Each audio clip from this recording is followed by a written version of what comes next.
सतकरतार दोस्तों, वाहिगुरू जी का खालसा वाहिगुरू जी की फतेह। दिस इज़ भाई बलदीप सिंह। ਤੁਹਾਡੇ ਸਾਰਿਆਂ ਨੂੰ ਜੀ ਆਇਆਂ ਨੂੰ ਔਰ अस्सलाम वालेकुम, नमस्कार। A very good afternoon in the United States where you are, Guneeta, and the ones in between in Europe and beyond. It is wonderful. It is late night, of course. It is 11:45 p.m. We are almost into Friday. There were some technical delays on our side, and I'm sort of I do seek a little excuse for being delayed by just a few minutes. 45 minutes late is not really late in India. I'm early actually. We were to have this Baiṭhak last week. We had technical issues again that day. But I think we are sorted much, this day, and we've got some videos as well. I requested Dr. Bhalla to dig from our archive some photos and some videos so that she could share with us. So it's even better. So it's still episode or Mēlā 48. I've texted it as Mēlā 48B because it's somehow continued. Although I did introduce her the other day, but I'm going to do the drill. I'm going to share a short blurb about her, little info, and I'll, of course, translate that in Punjabi, summarize it in Punjabi. Dr. Guneeta Singh Bhalla is the founder of the 1947 Partition Archive. Previously, she was an experimental condensed matter physicist who completed her tenure as a post-doctoral researcher at the Lawrence Berkeley National Laboratory in the Department of Physics at the University of California, Berkeley. She devised experiments to probe quantum confinement at interfaces that include oxide heterostructures and domain walls in multiferroics. I messed up the last time as well. I'll give you some mnemonic syllables from music to get even with you, Guneeta. After a 2008 visit to the oral testimony archives, well, it just proved that I'm a certified illiterate in it. Well, I'm not supposed to know science anyway. After a 2000 visit, see, my kind of introduction, isn't it? Reading is never straight. After a 2008 visit to the oral testimony archives at the Hiroshima Peace Memorial, she was inspired and began interviewing partition witnesses in 2009. It was a deeply enriching experience, and she wanted to share it with everyone. She was also troubled with the realization that the generation of eyewitnesses was nearly gone and taking their stories with them. This led to the concept of crowdsourcing oral histories of partition, thereby engaging the public in recording the people's history of the world's largest mass human displacement. She gathered a team and began recording oral histories in 2010. In 2011, the 1947 Partition Archive was born. She has personally interviewed over 100 of nearly 9,300 partition witnesses interviewed by the 1947 Partition Archive, rallied volunteers from all walks of life, and built the grassroots foundations of the largest repository on partition witness accounts. In 1947, her father's family migrated from Lahore to Amritsar on August 14, much like my dad did on the same day. He was also studying there. That's one more thing we share. दोस्तों, आज मेरी बड़ी खुशकिस्मती है कि ਤੁਹਾਡੇ ਨਾਲ ਮੈਂ ਅੱਜ ਮੁਲਾਕਾਤ ਕਰਾ ਰਿਹਾ 1947 ਦੀ ਜਿਹੜੀ ਵੰਡ ਹੋਈ ਹੈ ਉਹਦੇ ਉੱਤੇ ਜਿਹੜੀ ਆਰਕਾਈਵ ਬਣੀ ਹੈ, ਜਿਹਦੇ 'ਚ ਯਾਦਾਂ ਜਿਹੜੀਆਂ ਨੇ 1947 ਤੋਂ ਪਹਿਲਾਂ ਦੇ ਜੀਵਨ ਦੀ, 47 ਦੇ ਜਿਹੜਾ ਕਹਿਰ ਸੀ ਉਸ ਨੂੰ ਜਿਨ੍ਹਾਂ ਨੇ ਹੰਢਾਇਆ, ਜਿਨ੍ਹਾਂ ਦਾ ਜਨਮ ਵੀ 1947 ਦੀ ਵੰਡ ਤੋਂ ਪਹਿਲਾਂ ਹੋਇਆ ਸੀ, ਉਹਨਾਂ ਨੂੰ ਵੀ ਇਹਨਾਂ ਦੇ ਆਰਕਾਈਵ ਨੇ ਮੈਪ ਕੀਤਾ, ਕਿਉਂਕਿ ਉਹਨਾਂ ਦਾ ਜੀਵਨ ਭਾਵੇਂ ਹੋਇਆ 47 ਤੋਂ ਪਹਿਲਾਂ ਸੀ, ਪਰ ਉਹਨਾਂ 'ਤੇ ਅਸਰ ਸੀ ਉਸ ਵੰਡ ਦਾ, ਉਹਨਾਂ ਦੀ ਕਹਾਣੀ ਵੀ ਇਹਨਾਂ ਨੇ ਮਹਿਫੂਜ਼ ਕੀਤੀ ਹੈ। Dr. Guneeta Singh Bhalla ਇਹ ਪਹਿਲਾਂ ਇੱਕ ਐਕਸਪੈਰੀਮੈਂਟਲ ਕੰਡੈਂਸਡ ਮੈਟਰ ਫਿਜ਼ਿਸਿਸਟ ਹੁੰਦੇ ਸਨ ਜਿਨ੍ਹਾਂ ਨੇ ਆਪਣਾ post doctoral research as a researcher ਦੇ ਤੌਰ 'ਤੇ ਲਾਰੈਂਸ ਬਰਕਲੀ ਨੈਸ਼ਨਲ ਲੈਬੋਰੇਟਰੀ ਜਿਹੜੀ ਯੂਨੀਵਰਸਿਟੀ ਆਫ ਕੈਲੀਫੋਰਨੀਆ ਬਰਕਲੀ 'ਚ ਹੈ ਉੱਥੇ ਇਹਨਾਂ ਨੇ ਆਪਣਾ ਕੰਮ ਕੀਤਾ ਜਿੱਥੇ ਵਿੱਚ ਉਹਨਾਂ ਨੇ ਇੱਕ ਐਕਸਪੈਰੀਮੈਂਟਸ ਡਿਵਾਈਸ ਕਰਦੇ ਸਨ ਕੁਆਂਟਮ ਕਨਫਾਈਨਮੈਂਟ ਦੇ ਜਿਹੜੇ ਇੰਟਰਸਪੇਸਿਸ ਜਿਨ੍ਹਾਂ ਦੇ ਵਿੱਚ oxide heterostructures ਨੇ ਤੇ ਉਹਨਾਂ ਦੀ ਡੋਮੇਨ ਵਾਲਸ ਨੇ multiferroics ਦੀ 2008 ਵਿੱਚ ਇਹ ਜਾਪਾਨ ਗਏ ਹਿਰੋਸ਼ੀਮਾ ਨਾਗਾਸਾਕੀ ਤੁਸੀਂ ਸੁਣਿਆ ਹੋਏਗਾ ਜਿੱਥੇ ਅਮਰੀਕਾ ਨੇ ਦੂਜੇ ਮਹਾਵਿਸ਼ਵ ਯੁੱਧ ਦੇ ਅਖੀਰ ਵਿੱਚ ਅਖੀਰ ਦਾ ਸਾਲ ਸੀ 1945 ਜਦੋਂ ਦੋ ਐਟਮ ਧਮਾਕੇ ਕੀਤੇ ਸਨ ਹਿਰੋਸ਼ੀਮਾ ਤੇ ਨਾਗਾਸਾਕੀ ਜਿੱਥੇ ਬਹੁਤ ਵੱਡਾ 47 ਦੀ ਵੰਡ ਜੇ ਅਸੀਂ ਸਮਝੀਏ ਨਾ ਇੱਥੇ ਡਿਸਪਲੇਸਮੈਂਟ ਸੀ ਲੋਕਾਂ ਦੇ ਆਵਾਜਾਵੀ ਲੋਕਾਂ ਦੇ ਆਪਸ ਵਿੱਚ ਲੜਾਈ ਸੀ ਹਿੰਦੁਸਤਾਨੀ ਲੜ ਰਹੇ ਸੀ ਇੱਕ ਦੂਜੇ ਨਾਲ ਉੱਥੇ ਕੋਈ ਜਾ ਨਹੀਂ ਰਿਹਾ ਸੀ ਹਿਰੋਸ਼ੀਮਾ ਤੇ ਨਾਗਾਸਾਕੀ ਲੋਕ ਵਸ ਰਹੇ ਸਨ ਉਹਨਾਂ ਨੂੰ ਪਤਾ ਹੀ ਨਹੀਂ ਸੀ ਕਿ ਉੱਤੋਂ ਕੀ ਆਣ ਉਹਨਾਂ 'ਤੇ ਡਿੱਗਿਆ ਸੀ ਪਹਿਲੀ ਵਾਰ ਇਤਿਹਾਸ ਵਿੱਚ ਇੱਦਾਂ ਹੋਇਆ ਸੀ ਅੱਜ ਕੱਲ੍ਹ ਆਪਾਂ ਸਮਝਦੇ ਹਾਂ ਗਲੋਬਲ ਪੈਂਡੇਮਿਕ ਦੀ ਕਹਾਣੀ ਹੈ ਇੱਕ ਕੀਟਾਣੂ ਹੈ ਵਾਇਰਸ ਹੈ ਜਿਹੜਾ ਅੱਖਾਂ ਨਾਲ ਨਹੀਂ ਦੇਖ ਸਕਦੇ ਜਿਹਦੀ ਆਵਾਜ਼ ਅਸੀਂ ਸੁਣ ਨਹੀਂ ਸਕਦੇ ਜਿਸ ਨੂੰ ਅਸੀਂ ਛੋਹ ਨਹੀਂ ਸਕਦੇ ਪਰ ਉਹ ਸਾਨੂੰ ਇੱਦਾਂ ਛੋਹਦਾ ਹੈ ਕਿ 3 ਲੱਖ ਤੋਂ ਜ਼ਿਆਦਾ ਬੰਦਾ ਮਰ ਚੁੱਕਾ ਹੈ ਪਿਛਲੇ 4-5 ਦਿਨਾਂ ਵਿੱਚ ਉਹ ਐਟਮ ਵੀ ਨਹੀਂ ਦੇਖ ਸਕਦੇ ਅਸੀਂ ਨਿਊਕਲੀਅਰ ਜਿਹੜੇ ਬੰਬ ਨੇ ਉਹ ਵੀ ਨਹੀਂ ਅਸੀਂ ਉਹ ਵੀ ਕੀਟਾਣੂ ਹੋਣਗੇ ਨੇ ਛੋਟੇ ਨੇ ਜਿਹੜੇ ਅੱਖਾਂ ਨਾਲ ਨਹੀਂ ਦੇਖਦੇ ਸੋ ਤੁਸੀਂ ਇਹ ਦੇਖੋ ਕਿ ਅਸੀਂ ਜੇ ਅੱਜ ਕਹਿਰ ਦੇਖ ਰਹੇ ਹਾਂ ਦੁਨੀਆ 'ਚ ਕੀਟਾਣੂ ਆ ਕੇ ਸਾਡੇ ਲੱਗ ਰਿਹਾ ਹੈ ਹਿਰੋਸ਼ੀਮਾ ਤੇ ਨਾਗਾਸਾਕੀ ਬਹੁਤ ਵੱਡੇ ਸਦਮੇ ਨੇ ਉਸੇ ਤਰ੍ਹਾਂ ਨਾਲ ਜਿੱਦਾਂ ਸਾਡੀ ਵੰਡ ਦਾ ਸਦਮਾ ਹੈ 2 ਸਾਲ ਪਹਿਲਾਂ ਹਿਰੋਸ਼ੀਮਾ ਨਾਗਾਸਾਕੀ 'ਚ ਹੋਇਆ ਸੀ ਉਸ ਦਾ ਅਸਰ ਡਾਕਟਰ ਭੱਲਾ ਦੇ ਉੱਤੇ ਹੋਇਆ ਉੱਥੇ ਦਾ ਜਿਹੜਾ ਹਿਰੋਸ਼ੀਮਾ ਪੀਸ ਮੈਮੋਰੀਅਲ ਹੈਗਾ ਉਹਨੂੰ ਦੇਖ ਕੇ ਇਹਨਾਂ 'ਚ ਇੱਕ ਉਮੰਗ ਆਈ ਇੱਕ ਤਰੰਗ ਆਈ ਕਿ ਉਹ 1947 ਦੀਆਂ ਜਿਹੜੀਆਂ ਗਾਥਾਵਾਂ ਹਨ ਗੀਆਂ ਕਹਾਣੀਆਂ ਜੋ ਅੱਖੀ ਡਿੱਠੀਆਂ ਜਿਹੜੀਆਂ ਲੋਕਾਂ ਦੇ ਯਾਦ ਵਿੱਚ ਹਲੇ ਮਹਿਫੂਜ਼ ਸੀ ਉਸ ਨੂੰ ਉਹ ਡਾਕੂਮੈਂਟ ਕਰਨ ਦੀ ਇਹਨਾਂ ਨੂੰ ਪ੍ਰੇਰਨਾ ਉੱਥੋਂ ਮਿਲੀ ਜੋ ਕਿ ਇਹਨਾਂ ਨੇ ਸ਼ੁਰੂ ਕੀਤੀ ਔਰ ਇਹਨਾਂ ਲਈ ਕਾਫੀ ਇੱਕ ਜਿਹਨੂੰ ਕਹੀਏ ਇਹਨਾਂ ਦਾ ਸੁਭਾਗ ਸੀ ਇਹਨਾਂ ਨੇ ਬੜੀ ਅੱਛੀ ਟੀਮ ਇੱਕ ਆਪਣੇ ਆਲੇ ਦੁਆਲੇ ਖੜੀ ਕੀਤੀ ਔਰ ਜਿਹੜੇ ਪਾਰਟੀਸ਼ਨ ਦੇ ਆਈ ਵਿਟਨੈਸਿਸ ਸੀ ਜਿਨ੍ਹਾਂ ਨੇ ਅੱਖੀ ਡਿੱਠੀ ਸੀ ਉਹਨਾਂ ਦੇ ਕੋਲੋਂ ਕਹਾਣੀਆਂ ਇਕੱਠੀਆਂ ਕਰਨੀਆਂ ਸ਼ੁਰੂ ਕੀਤੀਆਂ ਇਹਨਾਂ ਨੇ ਇੱਕ ਤਰ੍ਹਾਂ ਨਾਲ ਸਭ ਤੋਂ ਵੱਡਾ ਇਤਿਹਾਸ ਵਿੱਚ 1947 ਦੀ ਵੰਡ ਦੇ ਬਾਬਤ ਜਿਹੜਾ ਇੱਕ ਆਰਕਾਈਵ ਹੈ ਉਹ ਸਥਾਪਿਤ ਕੀਤਾ ਹੋਰ ਕੋਈ ਦੇਖੋ ਹਿੰਦੁਸਤਾਨ ਨੇ ਨਹੀਂ ਕੀਤੀ ਇਹ ਗੱਲ ਪਾਕਿਸਤਾਨ ਬੰਗਲਾਦੇਸ਼ ਨੇ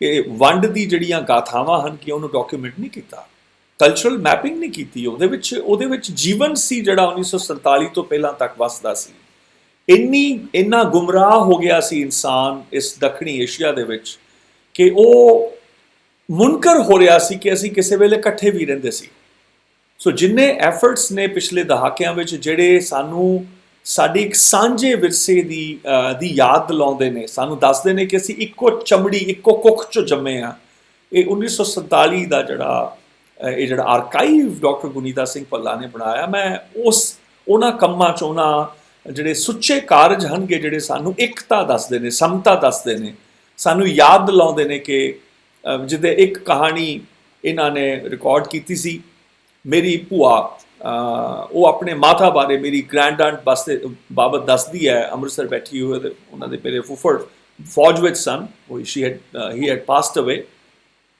ਉਹ ਕਹਿੰਦੇ ਕਿ ਮੇਰੀ ਮਾਂ ਯਾਨੀ ਕਿ ਮੇਰੇ ਉਸਤਾਦ ਭਾਈ ਅਰਜਨ ਸਿੰਘ ਤਰੰਗੜ ਦੀ ਵਾਈਫ ਮੇਰੇ ਗ੍ਰੈਂਡ ਅੰਕਲ ਦੀ ਵਾਈਫ ਉਹ ਰਮਜ਼ਾਨ ਦੇ ਵੇਲੇ ਲੱਸੀ ਰੜਕਦੀ ਸੀ ਸਵੇਰੇ 2 ਵਜੇ ਔਰ ਜਿੰਨੀਆਂ ਮੁਸਲਮਾਨ ਧੀਆਂ ਮਾਈਆਂ ਬੀਬੀਆਂ ਨੇ ਉਹਨਾਂ ਸਾਰੇ ਪੂਰੇ ਪਿੰਡ ਦੇ ਭੁੱਲਰ ਪਿੰਡ ਤਰਨ ਤਾਰਨ ਲਾਗੇ ਉਹ ਛਕਦੀਆਂ ਸੀ ਲੱਸੀ ਤੇ ਰਾਤੀ ਆ ਕੇ ਕਹਿਣਾ ਕਿ ਅੰਮਾ ਤੁਹਾਡੀ ਲੱਸੀ ਇੰਨੀ ਅਮੀਰ ਹੈ ਇੰਨੀ ਇੱਕ ਵਾਰ ਪੀਨੇ ਸਾਰਾ ਦਿਨ ਭੁੱਖ ਨਹੀਂ ਲੱਗਦੀ ਇਹ ਸੀ ਔਰ ਉਹ ਭਾਈ ਅਰਜਨ ਸਿੰਘ ਤਰੰਗੜ ਜਿਹਨੂੰ ਕੁਰਾਨ ਜ਼ੁਬਾਨੀ ਯਾਦ ਜਿਹਨੂੰ ਰਾਮਾਇਣ ਜ਼ੁਬਾਨੀ ਯਾਦ ਮਹਾਭਾਰਤ ਜ਼ੁਬਾਨੀ ਯਾਦ ਗੁਰੂ ਗ੍ਰੰਥ ਜ਼ੁਬਾਨੀ ਯਾਦ ਦਸਮ ਬਾਣੀ ਜ਼ੁਬਾਨੀ ਯਾਦ ਉਹਨਾਂ ਨੂੰ ਭਾਈ ਨੰਦ ਲਾਲ ਭਾਈ ਗੁਰਦਾਸ ਜ਼ੁਬਾਨੀ ਸਰਬਲੋ ਗ੍ਰੰਥ ਜ਼ੁਬਾਨੀ ਯਾਦ ਇੰਨੇ ਵੱਡੇ ਵਿਦਵਾਨ ਉਹਨਾਂ ਦੀ ਘਰੋਂ ਜਿਹੜੇ ਇਹ ਇਕੱਠੇ ਇੱਦਾਂ ਇਹ ਜੀਵਨ ਸੀ ਇਹ ਗਾਥਾਵਾਂ ਤੁਹਾਨੂੰ ਪੰਜਾਬ ਦੇ ਨਾ ਵੈਸਟ ਨਾ ਈਸਟ ਪੰਜਾਬ ਦੇ ਆਰਕਾਈਵਸ ਨਹੀਂ ਮਿਲਣਗੇ, ਇਹ ਤੁਹਾਨੂੰ ਡਾਕਟਰ ਗੁਨੀਤਾ ਸਿੰਘ ਭੱਲਾ ਦੇ ਕਾਰਜ ਕੀਤੇ ਹੋਏ ਜਿਹੜਾ ਆਰਕਾਈਵ ਹੈ ਉਹਦੇ ਵਿੱਚੋਂ ਕਹਾਣੀਆਂ ਮਿਲਣਗੀ ਤੁਹਾਨੂੰ। ਸੋ ਜੀਵਨ ਜਿਹੜਾ ਹੈ ਉਹਦੀ ਡਾਕੂਮੈਂਟੇਸ਼ਨ ਮੈਂ ਸਮਝਦਾ ਇਹ ਜੇ ਕਹਿੰਦੇ ਨੇ ਕਿ ਇਟਸ ਜਿਹੜੀ the concept of crowdsourcing oral histories of partition, thereby engaging the public in recording the people's history of the world's largest mass human displacement. और ये जे एक कह रहे हैं कि ਉਹਦੇ ਵਿੱਚੋਂ ਤਕਰੀਬਨ 9300 ਇੰਟਰਵਿਊਜ਼ ਕਰ ਚੁੱਕੇ ਨੇ। ਤੁਸੀਂ ਅੰਦਾਜ਼ਾ ਲਾਓ ਕਿ ਕਿੰਨੀ ਵੱਡੀ ਪਰਮਾਤਮਾ ਦੀ ਪ੍ਰੇਰਨਾ ਹੈ। ਇਹ ਪ੍ਰੇਰਨਾ ਰੱਬੀ ਹੈ, ਮੈਂ ਇਹਨੂੰ ਸਮਝਦਾ। ਇਹ ਬੰਦਾ ਨਹੀਂ ਸੋਚ ਸਕਦਾ ਹੁੰਦਾ, ਕਿਉਂਕਿ ਇਹੋ ਜਿਹੇ ਕਾਰਜਾਂ ਲਈ ਤਿਆਗ ਕਰਨਾ ਪੈਂਦਾ। ਤੁਹਾਡੇ ਨਾਲ ਮੈਂ ਬੈਠਾ, ਅੱਜ ਡਾਕਟਰ ਗੁਨੀਤਾ ਭੱਲਾ ਬੈਠੇ, ਮੈਂ ਇੱਕ ਐਵੀਏਟਰ ਸਾਂ। I was selected to fly fighters for the Air Force. I was on course to be an astronaut. I was a champion aero model since I was 15 and when I was 15 and a half. I started my company designing planes when I was 16 and a half.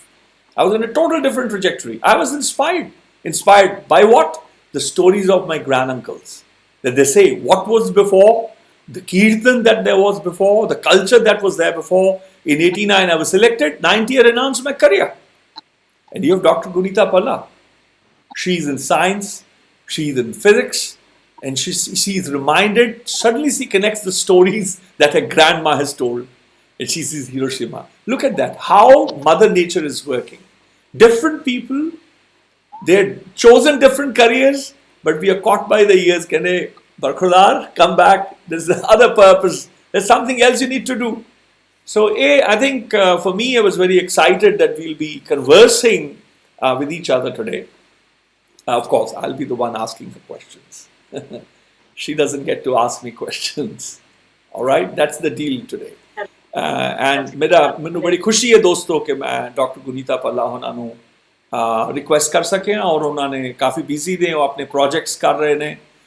ਵੈਸੇ busy ਮੈਂ ਵੀ ਹਾਂ, ਇਹ ਨਾ ਸੋਚਿਓ ਕਿ ਇਕੱਲੀ ਉਹ ਹੀ busy ਹੈਗੀ ਹੈ, ਪਰ ਉਹਨਾਂ ਨੇ ਸਮਾਂ ਕੱਢਿਆ ਤੇ ਮੈਂ ਬੜਾ ਸ਼ੁਕਰਗੁਜ਼ਾਰ ਹਾਂ ਉਹਨਾਂ ਦਾ।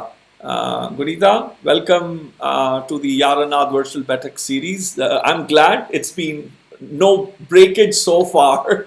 Last time your introduction had 3 interruptions. Well, welcome to the YaarAnād Virtual Baithak Series. It is my pleasure to host you in this conversation today. Thank you so much. It's great to be here. So tell me about this physics thing, your previous, do you still remember some things, or you've forgotten everything? I remember a lot of things, most things, I would say. Are there things that you can share with us? Well, there's so much to share. Is there any specific question you have? Come on, don't answer my question with a question. You can start from, no, tell us about what you were doing, because I know that you're someone, from your institution won a Nobel also. Well, UC Berkeley does have a lot of Nobel laureates, probably some of the most number of Nobel laureates. In fact, the physics department has these special parking spots in the very front where other people cannot park. And there's a sign that says Nobel laureate. Only Nobel laureates can park that close to the building. So it's like an aspirational thing. But yeah, what I specifically worked on before, during my PhD and postdoc, before I started doing this work, was oxides. So these are basically materials that you might call ceramics, like clays that you have in everyday life. But we used to make them atomically like crystalline, so that the atoms were arranged in perfect little crystals in perfect places. And so when you arrange them in their crystalline form, sometimes when you have oxides that are slightly different, like if you take this oxide and this oxide, you change out some of them. So we had lanthanum aluminate, we had strontium titanate, and you put them together. Where they touch, some really interesting electronic phenomena can occur. And if you can understand that phenomena, you can manipulate it to make future devices, right? This is everything, like, for example, the transistors in your computer, that is an interface phenomena. That's a phenomena that occurs when you have 2 semiconductors that you put together and a bunch of electrons accumulate right at the interface. In our case, it was oxides. We were bringing them together. Electrons were accumulating. And so there's, once you can understand these new and intriguing phenomena, then you can manipulate them to create devices, to make them useful for modern technology and to expand, our technological horizon. So I was working on some of these electronic systems and in understanding the quantum mechanical properties. Why quantum mechanical? When you get that small, it's not our everyday physics that guides the laws at that scale.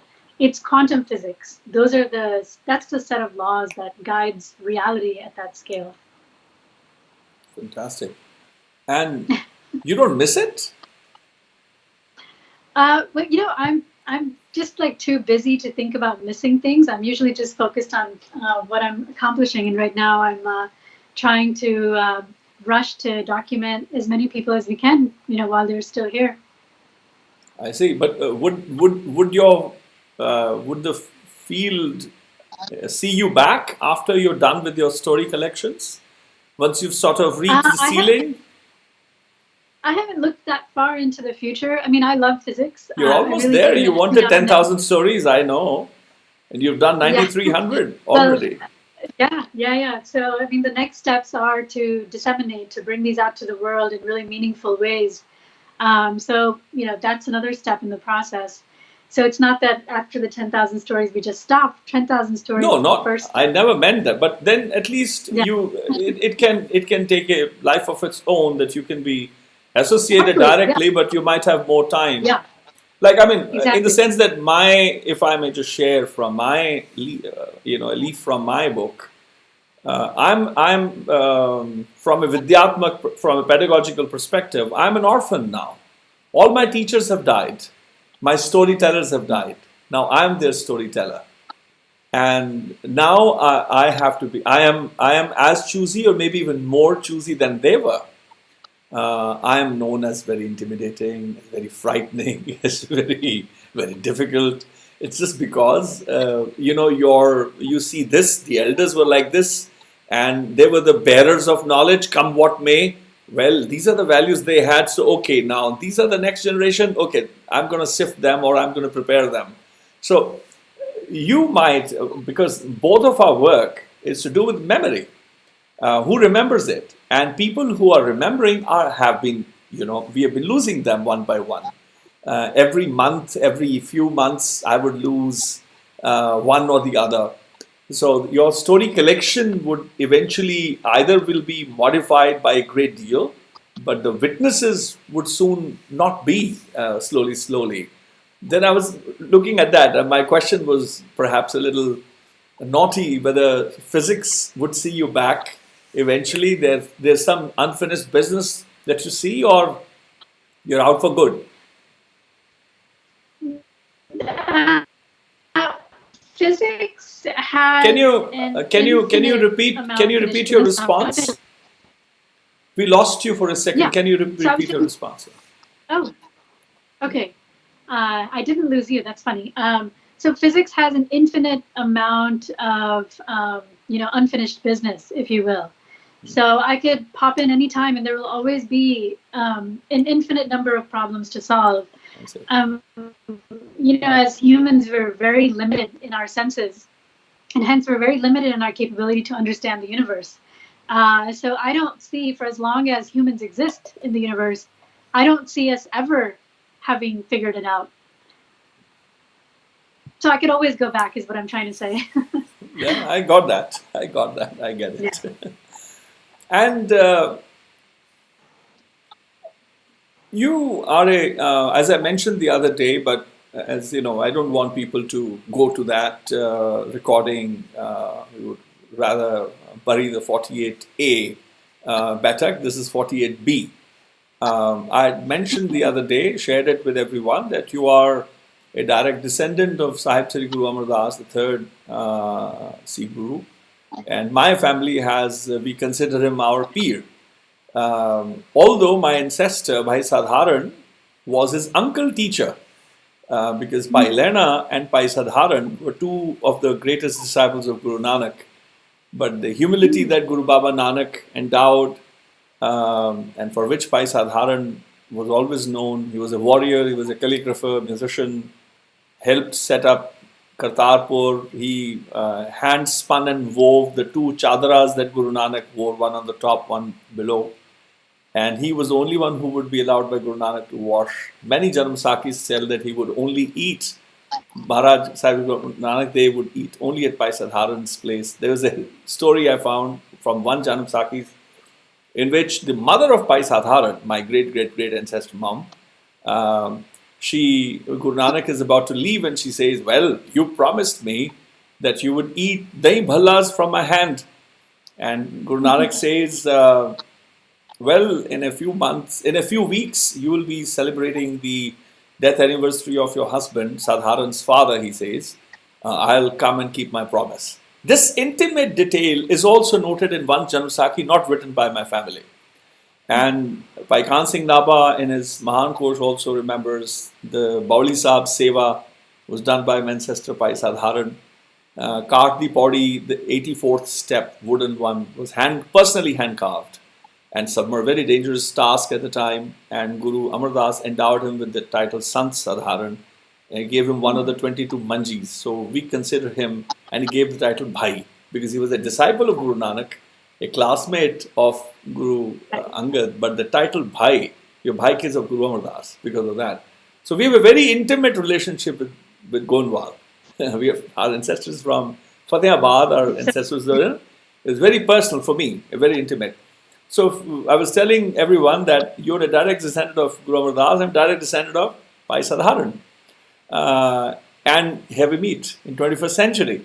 And again, dedicated in one way or another to Punjab, to the histories and legacies, collective legacies of Punjab without any distinction, without any communal color, if I may, which is, I think, very important to underscore. Shared histories, like a rag is, like a tal is, like a text is. We celebrate human, heritage, our collective heritage, the endowments of our collective ancestors. As Guru Granth is, the oldest author is Bhagat Jayadev, born 1170. And if I may reiterate, Baba Sheikh Farid is the second oldest author, born 3 years later, 1173. Guru Nanak is born almost 4 centuries or 3 centuries later, 1469. And here we are, 3 major legacies and the Gursikh legacies together. Your ancestor was a Gursikh, then became a Guru. So amazed, look at the kind of gamut that we have inherited, and yet we are so blinded to that. And it's, for me, very intimate and personal when I meet with people who are knowingly, unknowingly serving, the Byas waters of Byas, as I say, Byasa. In the Sanskrit, the Rig Veda, it's remembered as Bibhas, it's the rag on that river. So very sacred for us, for the Buddhists as well. It's been a very, very sacred river. Rig Veda was written on the bank in between Satluj and Byas. So I thought I'll share this with the people, with our listeners today and tomorrow, that we both somehow represent very beautiful bloodlines. Not that there's anything special, but it is intimate, and it also inspires. The only reason is to inspire people that just because we belong to a family line doesn't mean anything. What are we doing? Have we done something ourselves? Are we just exploiting our ancestral names, or are we serving today? Are we bearers of some memory in which our civilization thrives and lives? So I'm very glad that we are in conversation today. Yeah, me too. And I'm learning so much, about my ancestors from you. I know your ancestors' song also. Fascinating. I'm fascinated. I know actually many. I'd love to hear. Yeah, I can sing some now if you want. I can hum his Basant, which is. That depends on your audience. Well, when do I care for my audience? They never listen to me anyway. They just show up with earplugs on anyway. But for you, I'd love to. yes. It's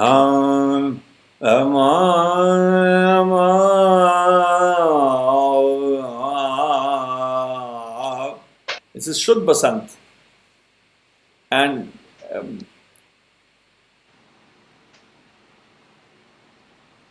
it's like an ocean when there is no wave. It's as if that. It's almost that when we say 5 fingers and the fist is collective. And if I may use this analogy, when all the waves, all the ripples in the ocean have become one in that resolve, if I may, I've never used this expression before, in an oceanic resolve, is what I'm reminded of. And he says, Teri bhagat na chodo, kya ko hasai. No matter how one laughs at me, I'm not letting go of your bhakti. Sach naam mera hirday hasai. In my being resides the name of the Sacha. And it's about that oceanic resolve. And stillness.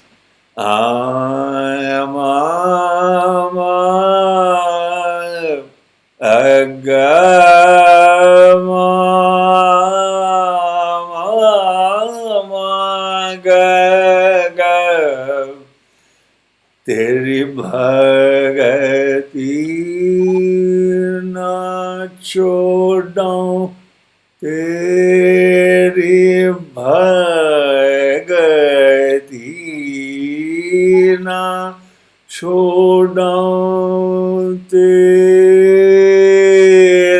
bhagati na chodau, kya ko hasai. Sach ji naam mera, sach ji naam mera, hirday vasai. Bhagati na chodau, Teri bhagati. So Teri is the Akal Purkh, the dual. Teri bhagati na chodau. He says, I am not letting go of your bhakti. This is Sama. So it's Guru Amar Das sits on Sa Ma is the Karta. And that's the conversation which is ensuing. So it's one of the masterpieces of Sahib Sri Guru Amar Das. But then he was not only silent, then there's a var which I don't think people remember this anymore, talking of partition, talking of lost memories. The Shri Ragdi var is lost. I've got it, but it's lost by the community otherwise. By Punjab it has been lost. It's a miracle that it lives.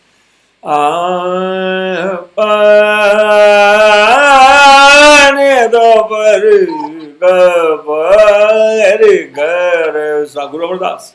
Oh, Daddy, Har Prabh Khasamakam,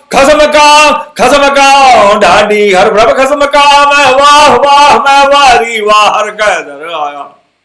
This is Sri Ragni Vardhun, that I am the Daddy of Hari Prabhu Khasam. And Har Kaidar Aya, I have come at the door of the Karta Purkh Parmeshwara.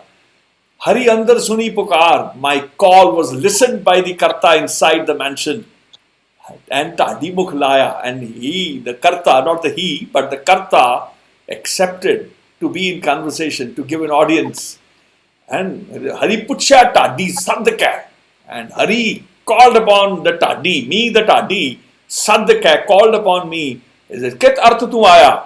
What's the meaning of your coming? He says, Haridata, Nit Devo Dan Dayal Prabhu. I just need your name, sir. I just need to be in remembrance of you, sire.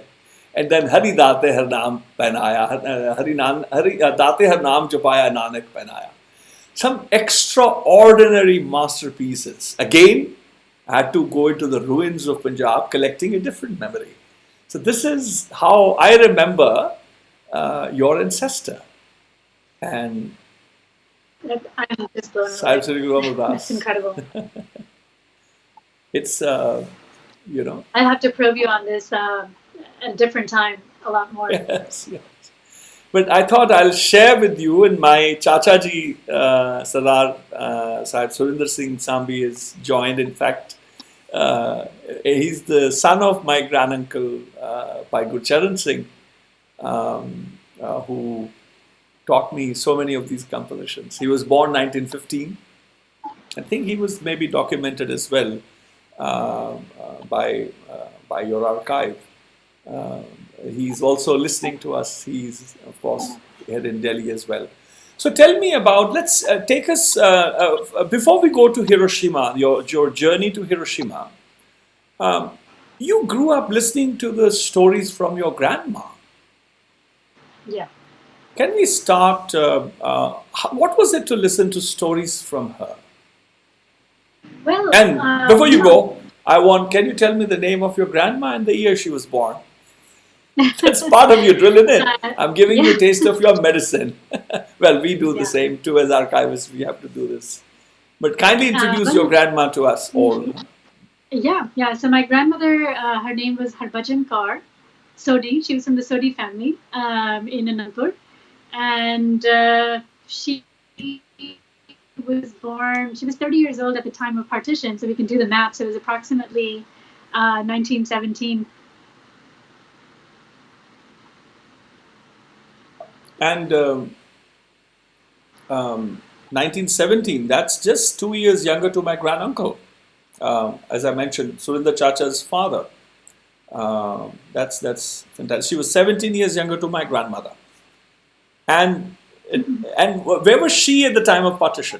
She was always in Anandpur? Was she also... No, she was in Lahore. So my dad, his brothers, my grandparents, they lived in Lahore.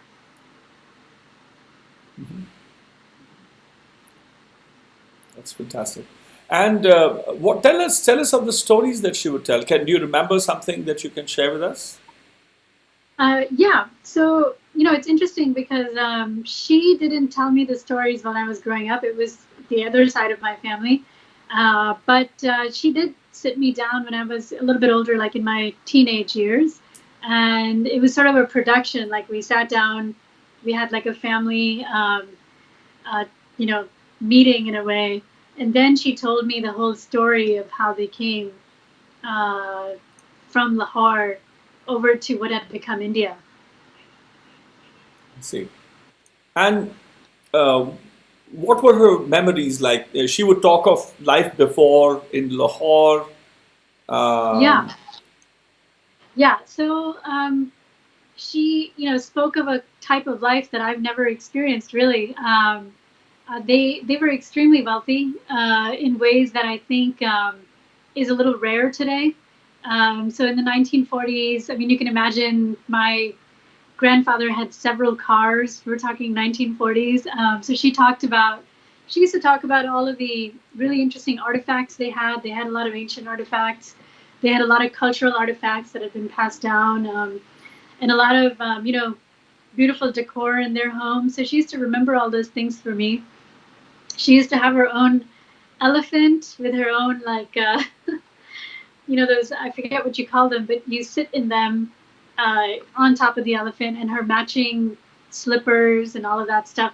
So she used to tell us about that life that really doesn't exist anymore today. And she used to, talk about Lahore as this glorious place, and that she just couldn't find something like that on the Indian side when they moved. Mm-hmm. And were those artifacts and family heirlooms all lost in 47, or they had time to shift things? No, so almost 100% of the things were lost except for one thing. Two things. The two interesting artifacts that were brought were one of the original 40 Guru Granth Sahibs. So my family had one, and they still do. And the other artifact was they lived in a really interesting house that used to be owned by the that I think my great-grandfather had purchased from the king of Kabul at one point. It was like his summer property or something like that, and or winter property. And so they had the blueprint for that house. It was supposed to be a really interesting architectural piece. So they still have the blueprint. It's very old Haveli. I see. That's fantastic. Have you So those are visited two the things they place? brought over. Yes, Guru Granth I Sahib and did. the- It hasn't. I visited the that location in Lahore, but it is no longer there. The property has been torn down, and it's a number of office buildings there now. I see. I see. And of course, then there's no chance of tracing. Most probably the luggage or the furniture and all that would have been sold in the antique market, perhaps. Well, interestingly, so the way the story goes, my grandfather had loaded everything up in trucks, quite a few trucks he had, and unfortunately, the trucks were looted. So they were looted. Oh, I They weren't see. exactly looted, but the military stopped the transfer of material. So he was allowed to take a car and bring the Guru Granth Sahib and the blueprint, and that's about it. Oh, I see. That's very interesting. So it's not that they Yeah. were lost, they're left behind. Many of our stuff, my ancestral things, are just left behind. So it's probably because I think distributed that's- amongst people's houses Yeah. today. Yeah. Yeah. I see.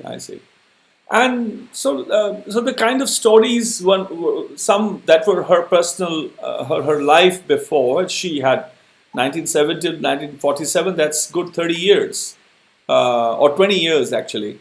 No, 30 actually. 27, 37, 47. That's 30 years. So she was already a mother. My grandmother, Yeah. she had 3 children. My dad was All the right. youngest at that time. So your dad, who's there in New York, have you interviewed him, or you want me to come and interview him for you? Yeah, could you do that? I no, can. he was too young. I can challenge you. I mean, I'll dig out stuff that you may not have heard from him. I'm sure. So it might be fun. I could come and interview him for you too, and then we will tally our 2 interviews. So I won't listen to your interview. We can do a test of how the same storyteller can be interviewed by 2 different people, 2 very hungry people for stories, and the kind of memories they evoke and coax, how much we can make them rummage, their memory. That might be an experiment in its own way. Wouldn't that be That'd fun? be really interesting. Yeah. But he was only 1 year old at that time. It Not doesn't sure how much matter. he'll remember. You accept them, no? You in the 1947 Partition Archive, you have interviewed people who were born Yeah, just okay. before, so he qualifies. So we are just telling. We're not talking about anything else. I'm just following your archive rules. I'm not creating new ones. So take us to any other stories that your grandmother, because she was 30, it's not that she only had a childhood memory. What was like, I've noted very, in a very intimate manner that she never found the life back here. And it was not just about privilege, isn't it? It was about other something else had changed, isn't it? Because the world had changed by the time they would have reached here. It was not the same world as it was before. So it was a total new, I think it was a new world was born. A new country it was. Attitudes were new. Yeah, so there was a complete cultural transformation. And so you can imagine, you're moving to a place where everything has changed. So I think it's probably true for everybody who experienced partition.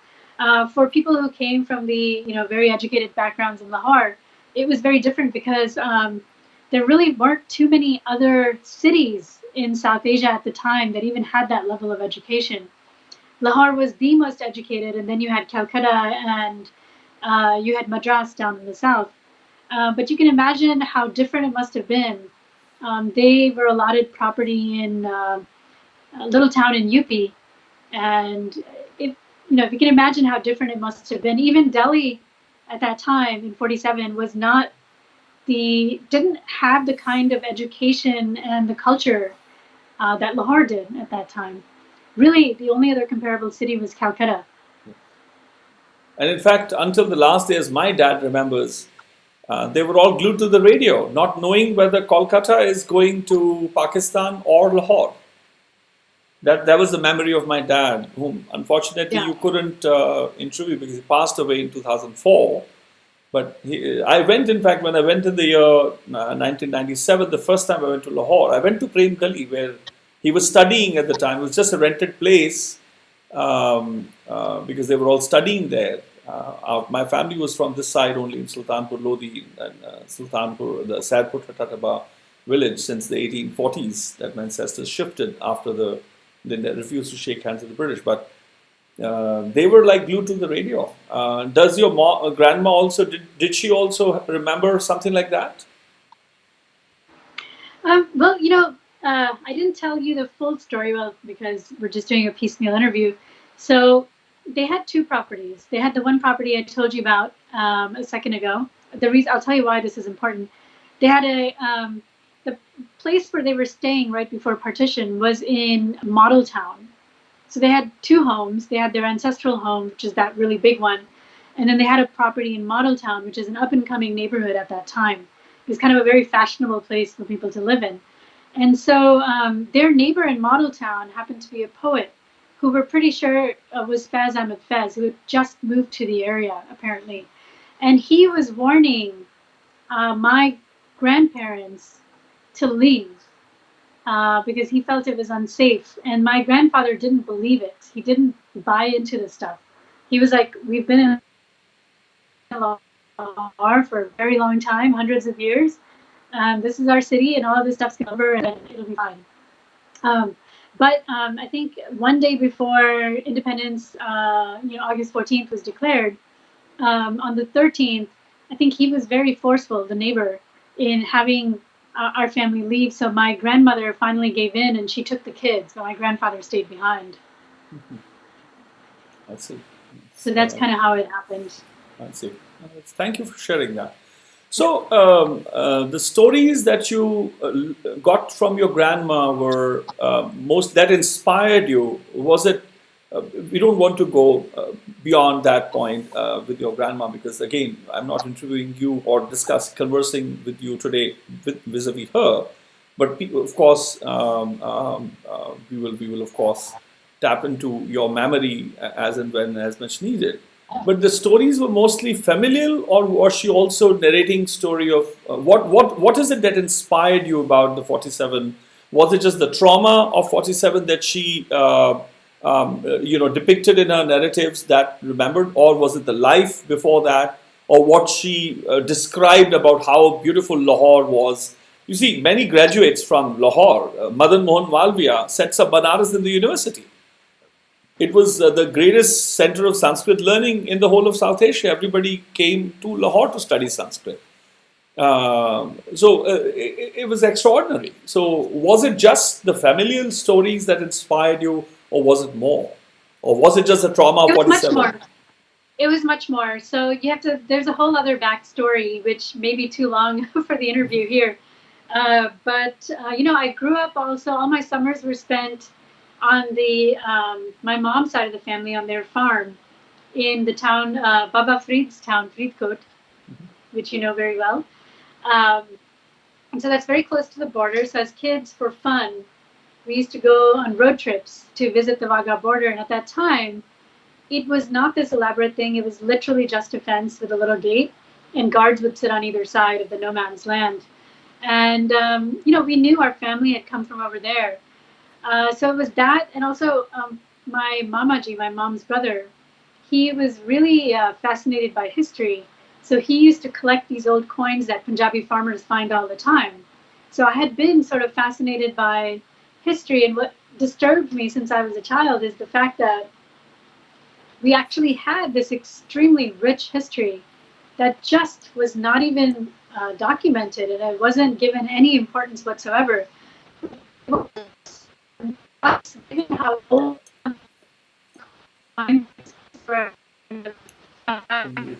lost the signal. Writing on them told me that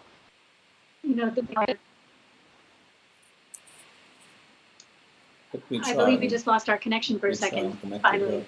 Yeah, just a sec, Guneeta. I think we lost you for a moment. Huh? I'm getting you back on the screen. Yeah, there was, your video had frozen for a moment. You were mentioning about that so much had been lost and it was not even documented. Can you continue from there, please? Yeah, so, you know, I just kind of was raised with this feeling, I think thanks to my mom's brother, that we were bearers of this incredible history that was not just important for Punjabis.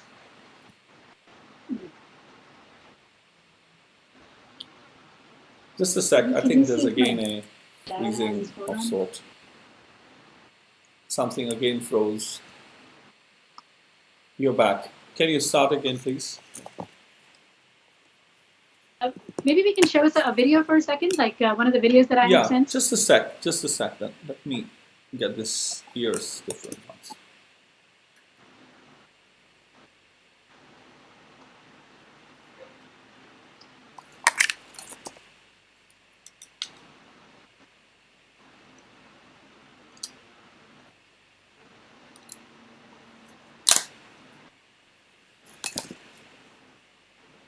As it was freezing, I thought I'll just take advantage of changing my earphones. You can hear me? Yeah.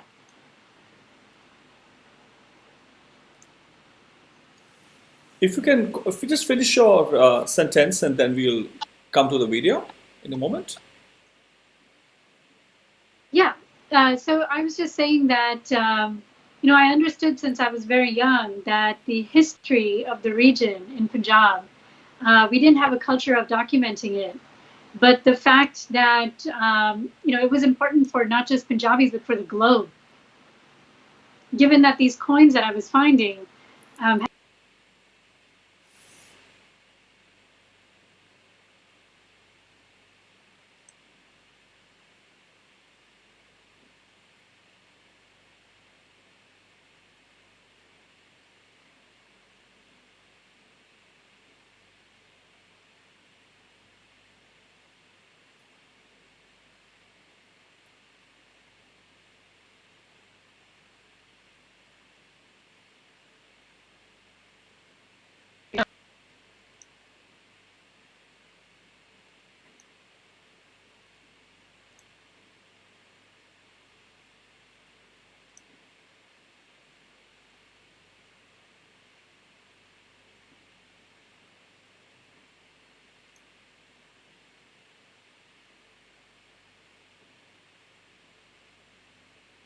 Just a sec.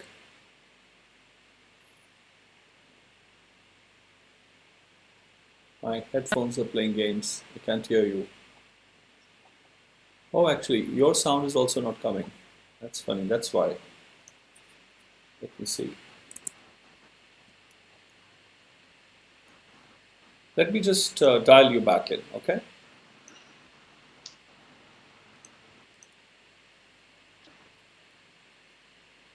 I thought it was my headphones. I'm gonna.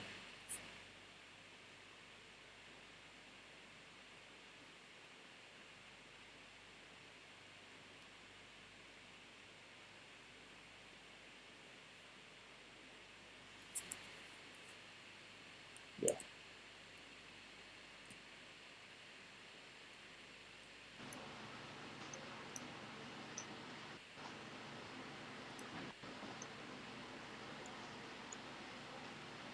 I cannot see your video yet. My video is still coming on. Oh, okay.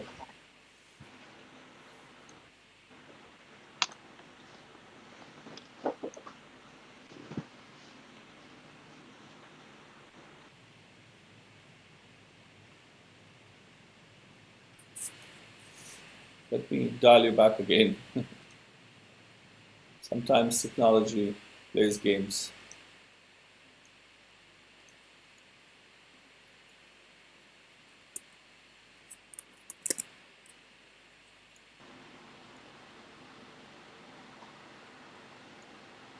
Connected.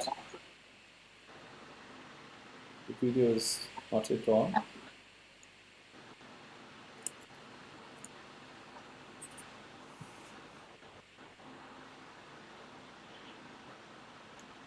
Can you see my video?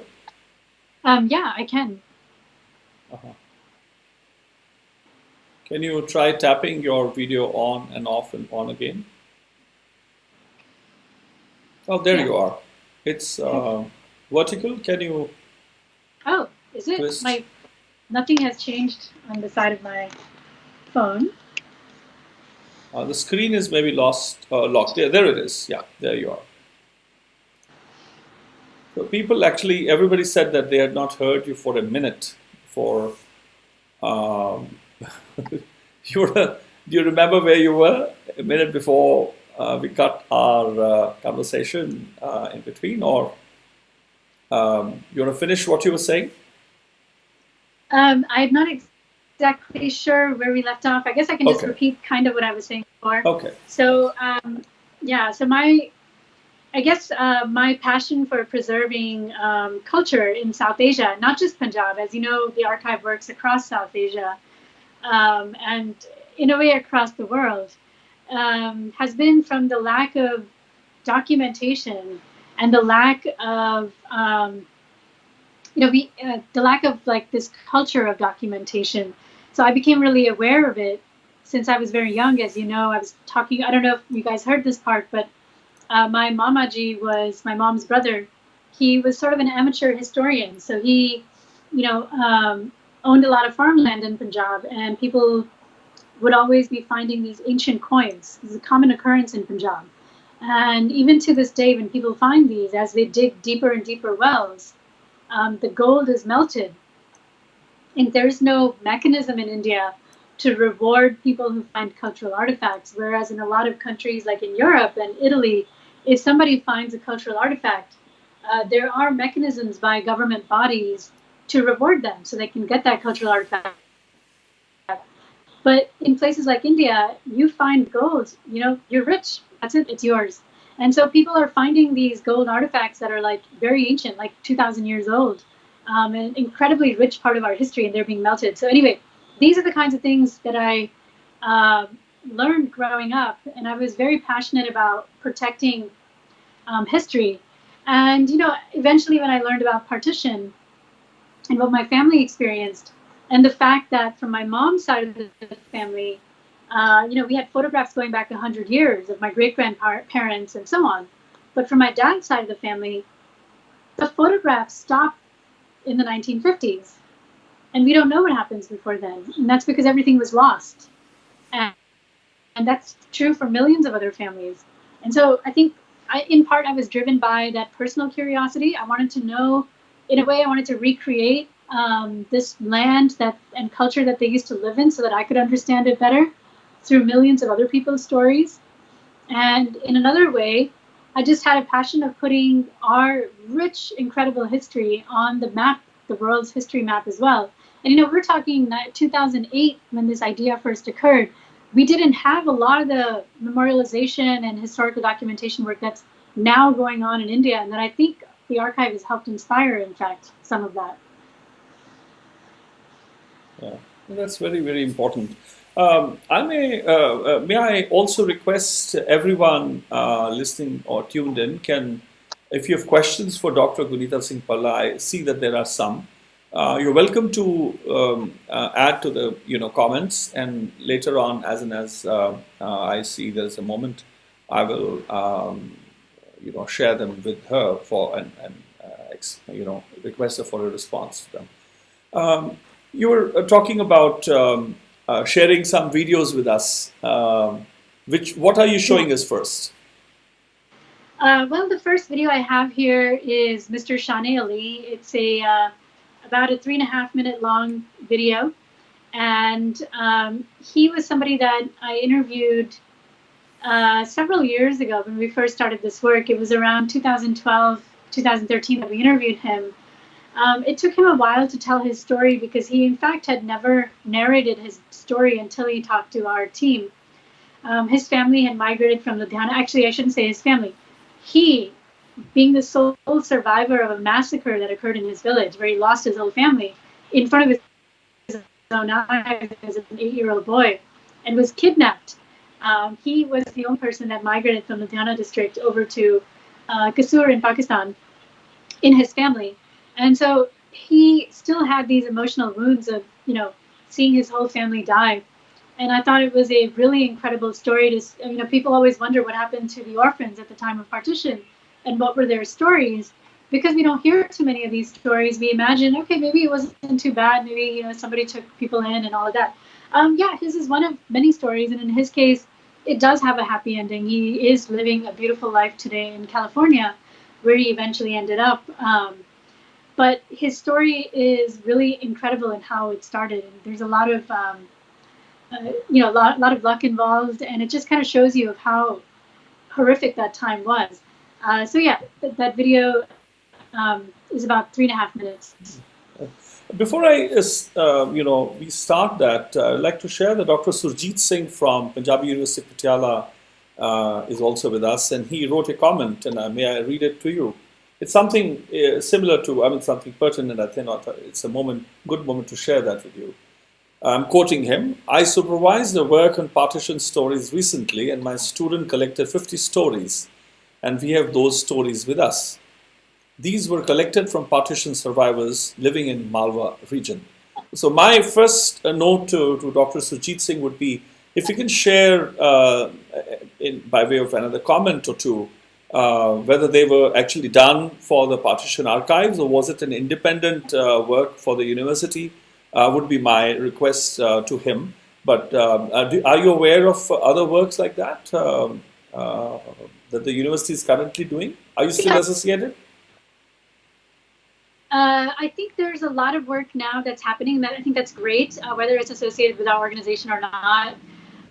I think when we first started this work, one of our aims was to popularize this idea of documenting the people's stories shared millions of times. Like in 2017 alone, there were 10 million shares on Facebook of the archive stories. So that kind of shows you the impact that has. It makes this, it makes it normal.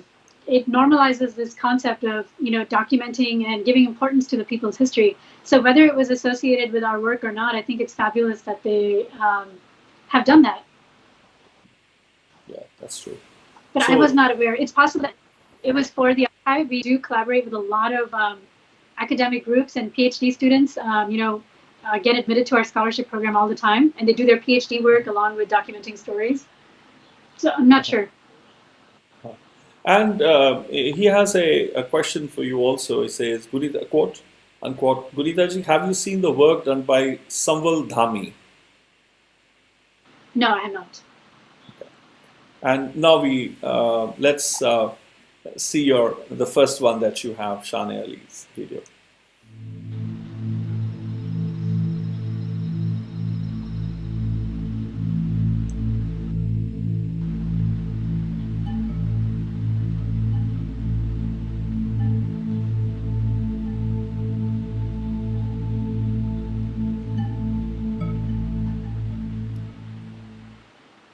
One morning we were sleeping and there was a loud voices. So there I saw thousands of people surrounding the village with arms. Then my uncle came running. So he took us to the center of the village. He said to go into the room and stay there, and all the village women and children were in that room. After about maybe 2-3 hours, which was like an eternity for us, somebody banged on the door and the guy shouted that open the door, otherwise we will fire inside and set the room in fire. So they told us to sit under a big tree and they started killing. My cousin got shot, and then my brother, he saw what was going on, so he started running. So one guy came with a spear and hit him. So my mother saw that and she ran after him. So she fell over him and they both were killed there. I was very traumatized. I was standing there not knowing what's happening. The gunman was only about 10 feet away, sort of, he shot at me a few times, every time he missed. So I started running there. One guy came with a spear. He tried to kill me.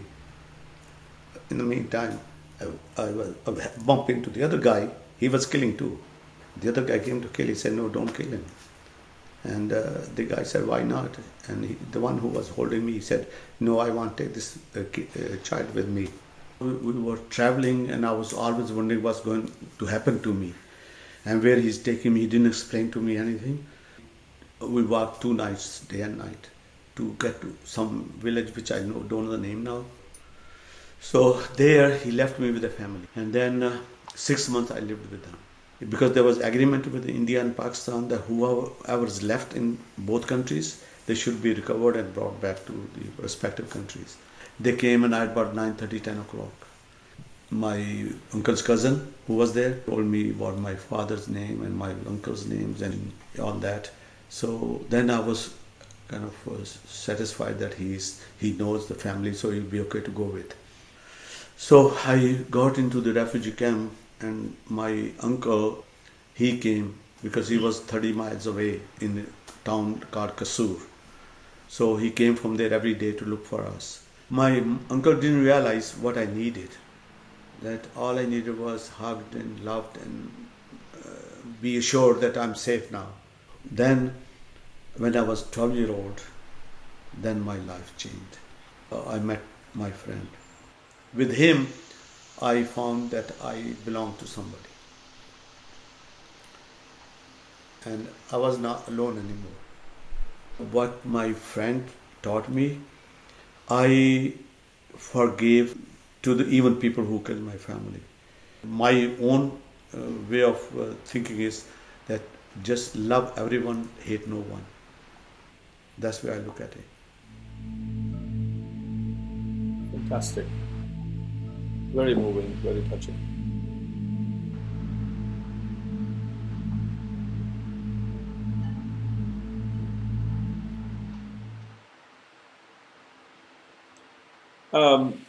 Thank you for sharing that. Very, very pertinent. Very, very actually moving. I don't know what to say. I'm really, really moved.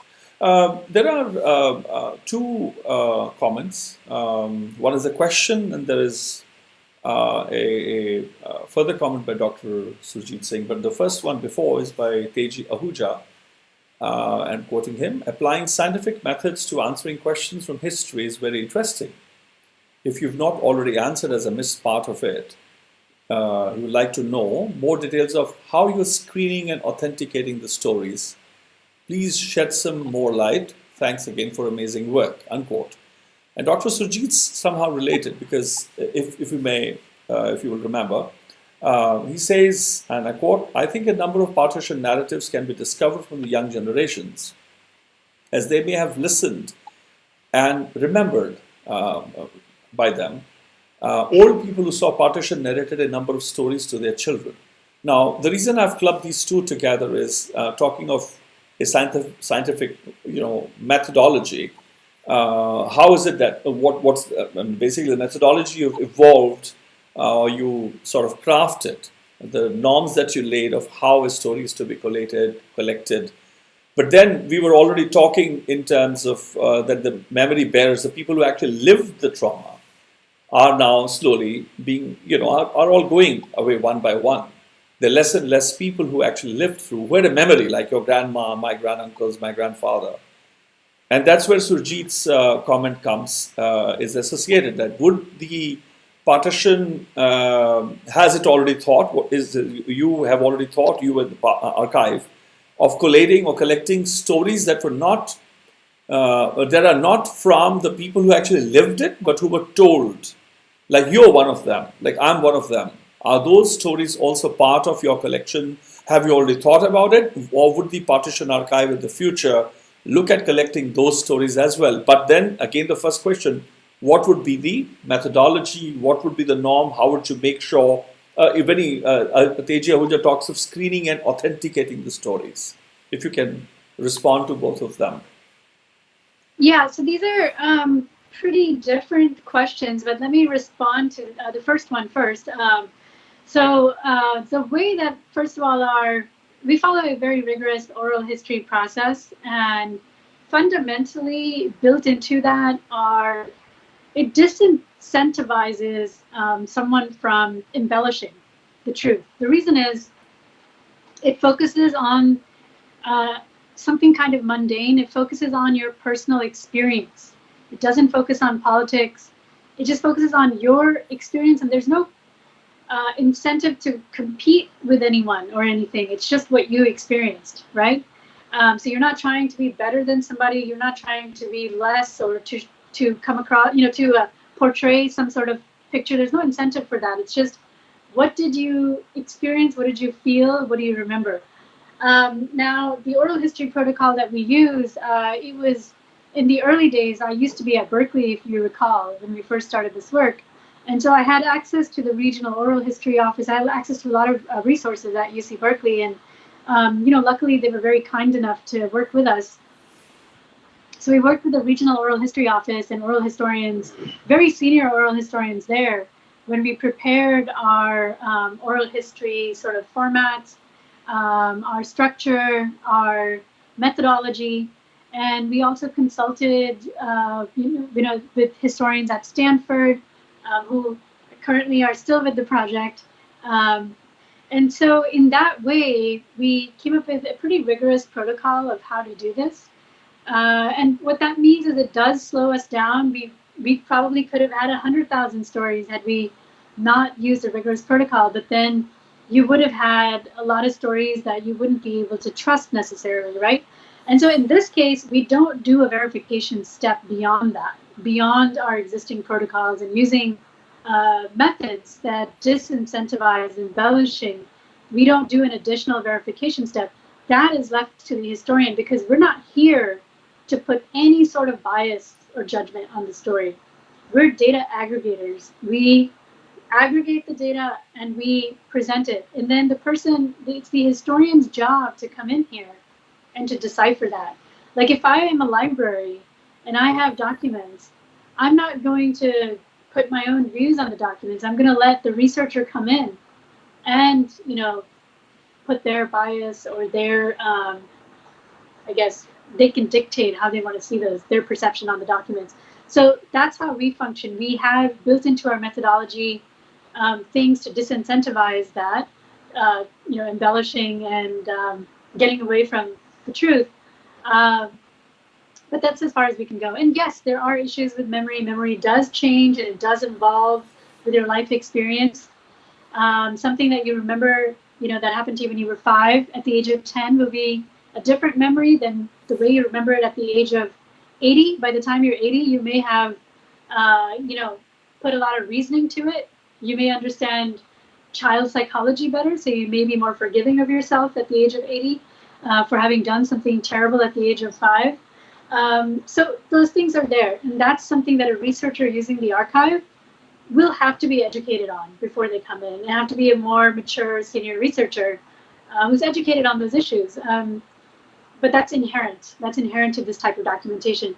But let me just put it out there. Any other kind of documentation, like when you're documenting papers, collecting papers, those are prone to just as much error. We don't know who signed those documents and whether they're as authentic as they, seem to be. There is if I can go back, I have etched memories from when I was about 6 years, from 5 years, when I was 3, my sister got married. I have a memory of her dancing. So I can collate that. I was about 7, for example, in Baroda in Gujarat. My dad was posted there. I have memories of someone wanting to adopt me, one of my dad's subordinates. He loved me so much. And I don't know whether it was, and he was so kind. He would, from my school, somebody would have, we would play scooter. My mom would put 2 judas here, And we would be I would be the scooter and I would catch people who do, and always my juda would come off. And he was a medical attendant, or what you call a nurse. And he would put my judas and would give me glucose, and then I would go home. And later on, he became a homeopathic doctor. And in fact, his name was also Surjit Singh. The fact that he wanted to adopt me, it's not someone from whom I feared, but that fact that somebody wants to take me. And how would I know as a 7-year-old?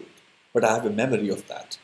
And I'm 50 now. I don't think that memory has changed. But it's somehow a memory which is there. Nothing changes that. So I personally am able to, not just from my memory, but from the elders, I've had time to reiterate.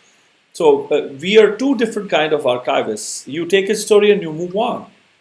Whereas I am dealing with the intangibles. I cannot record a story and go. If I am looking at a composition, let's say from by Arjun Singh Tarangad, whose daughter's story and whose sons, Mohinder Chacha, have also been documented, who was from a very good family. There was a gang of bandits that came, and there were families going through the canal near Taran, and they were all walking inside the canal to be hidden. It was empty. There was no water, and they were attacked by goons. So most damages were done by people who were just looters, and everybody was looting. So as a young child, he also caught, everybody said, take something. So he took hold of one buffalo. So he came as a child with a buffalo home. And his grandfather came. And from all the cattle directors, whose buffalo is this? He says, oh, I got it. So he, as a child, everybody was laughing, when they got the thing. They didn't say the trauma. They just saw everybody taking things. He said, I got from the kafla which was going. He got scolded. He says, go back and give it. So the dignity of the same household which is making lassi, right? His daughter-in-law is the one who makes lassi. He wanted the buffalo to be given back to the Muslim, travelers going across to Pakistan. Stories like that. I mean, many of the stories that you've gotten. But if I'm with his father, he is teaching me a composition sitting in Thatiya Manta near Taran in 93.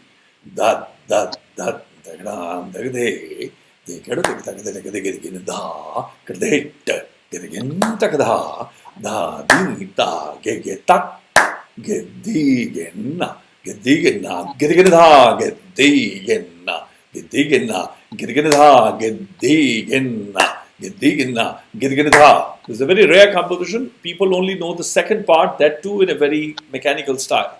So I've shared seldom this first part with people.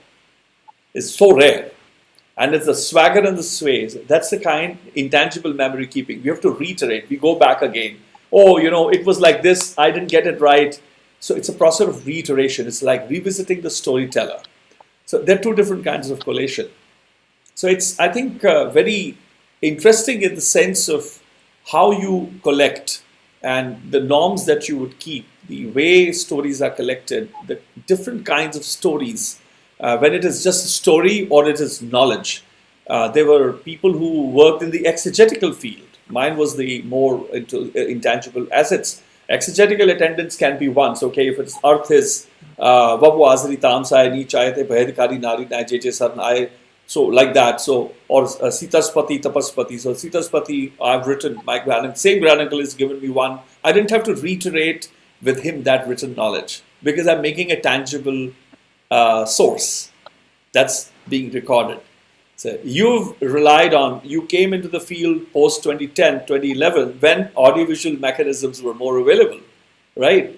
So you've had a different advantage, whereas if I had that in between 1995, I might have used those. I used some audio recorders, some tapes like that. So I think it's very important to share with everyone the methodology that you in the Partition Archive have evolved, the reasons, of course, why you decided, as you mentioned, otherwise the stories would have been countless, that there are some mechanisms out there that there is. You would like to say anything before we go further? Yeah, so I think you're referring to our crowdsourcing technique. So back in 2008, 2009, when this idea came about, I was just starting at UC Berkeley at that time, my postdoc, and the concept of crowdsourcing using modern technology was something that was born at the UC Berkeley physics department, actually, interestingly. And so it was, the idea was at that time, like, well, we don't have the resources, we don't have the bandwidth or the reach. South Asians are all over the world. People who experienced partition, including British soldiers, the Anglo-Indians, so-called, who went everywhere after partition. We can't easily and quickly reach them all. So how do we do it? Well, what if we use modern technology and we crowdsource? What if we use, at the time we didn't have smartphones with cameras on them, 10 years ago. We had our regular cameras, but we had the internet and we could pass around video. Get people to submit video online. We didn't have the bandwidth at that time, but we definitely made it happen, and that's where the idea of crowdsourcing was born. So we started teaching free workshops online, and we've been teaching that free workshop now for like 8 years on how to record stories, oral history workshop. And people would then go out in their communities, record these stories, and submit them. And now we have, slightly more sophisticated technology driving the submission process. And it's a matter of resources. See. And there's a note by a gentleman called Narendra Singh. He says an archive, quote unquote, an archive would be more worth if some vital lessons are also learned actually, ... from history, unquote. How do you think, therefore, this is not a question, but I think it's important. From my memory of about 8 years ago, 9 years ago, 8, 9, 10 years ago, since when I got to learn about your project, I was a visiting professor at the Gurū Nānak Dēv University in 2011 when I first learned. I see there was a talk of you not wanting to have stories which are somehow talking of the communal divides, the kind of hatred that people had. Many people were still having that trauma. They still had that hatred. So how do we draw lessons? Now, I've never discussed this with you, and I think we never got a chance. It just somehow, now this prompt suddenly triggered that memory of that. So, because I remembered about the vitality of lessons to be learned. Because if we somehow sift, if we pluck stories, if at all, I don't know whether it is true or not. So you can now tell, it's that. Not true. Yeah, perfect. So I'm glad, because then I would have been, I would have had further questions. So it's good that, but it's good also for me to share, because there will be some people who may have also heard that stereotype or that estimation, maybe an assumption, which also reached my ears. Yeah, exactly. So you get a chance to respond to that as well, and I think it will clarify many ears as well, many minds. So it's important to collect stories as they are and let the researchers draw lessons from them, and they're wise people in the world. I think it's important to have an absolute imprint. So I'm so glad to hear that you've clarified that. But if you can kindly respond also to the idea of lessons learned, how you see that about the vitality of lessons to be learned from history. Yeah, so as an archive, it's incredibly important that we do not bias the researcher. Lessons are all biased. Different people will get different lessons out of it. So what we can do is we can put the information out there and let the researcher come in. Now, I can be one of those researchers. Anyone, any individual or group can be a researcher, but the archive has to remain neutral as a body of information that does not disseminate lessons. It disseminates information. There's a difference between information and lessons. And so I mean, I can talk about some of the lessons that I've learned, Yes. From the archive. One of the biggest lessons for me is the importance of leadership. It was really, the riots were driven by the words of leaders. I mean, it's very relevant in the context of what's going on today, the race riots that have started to happen here, or the violence, that started to happen here.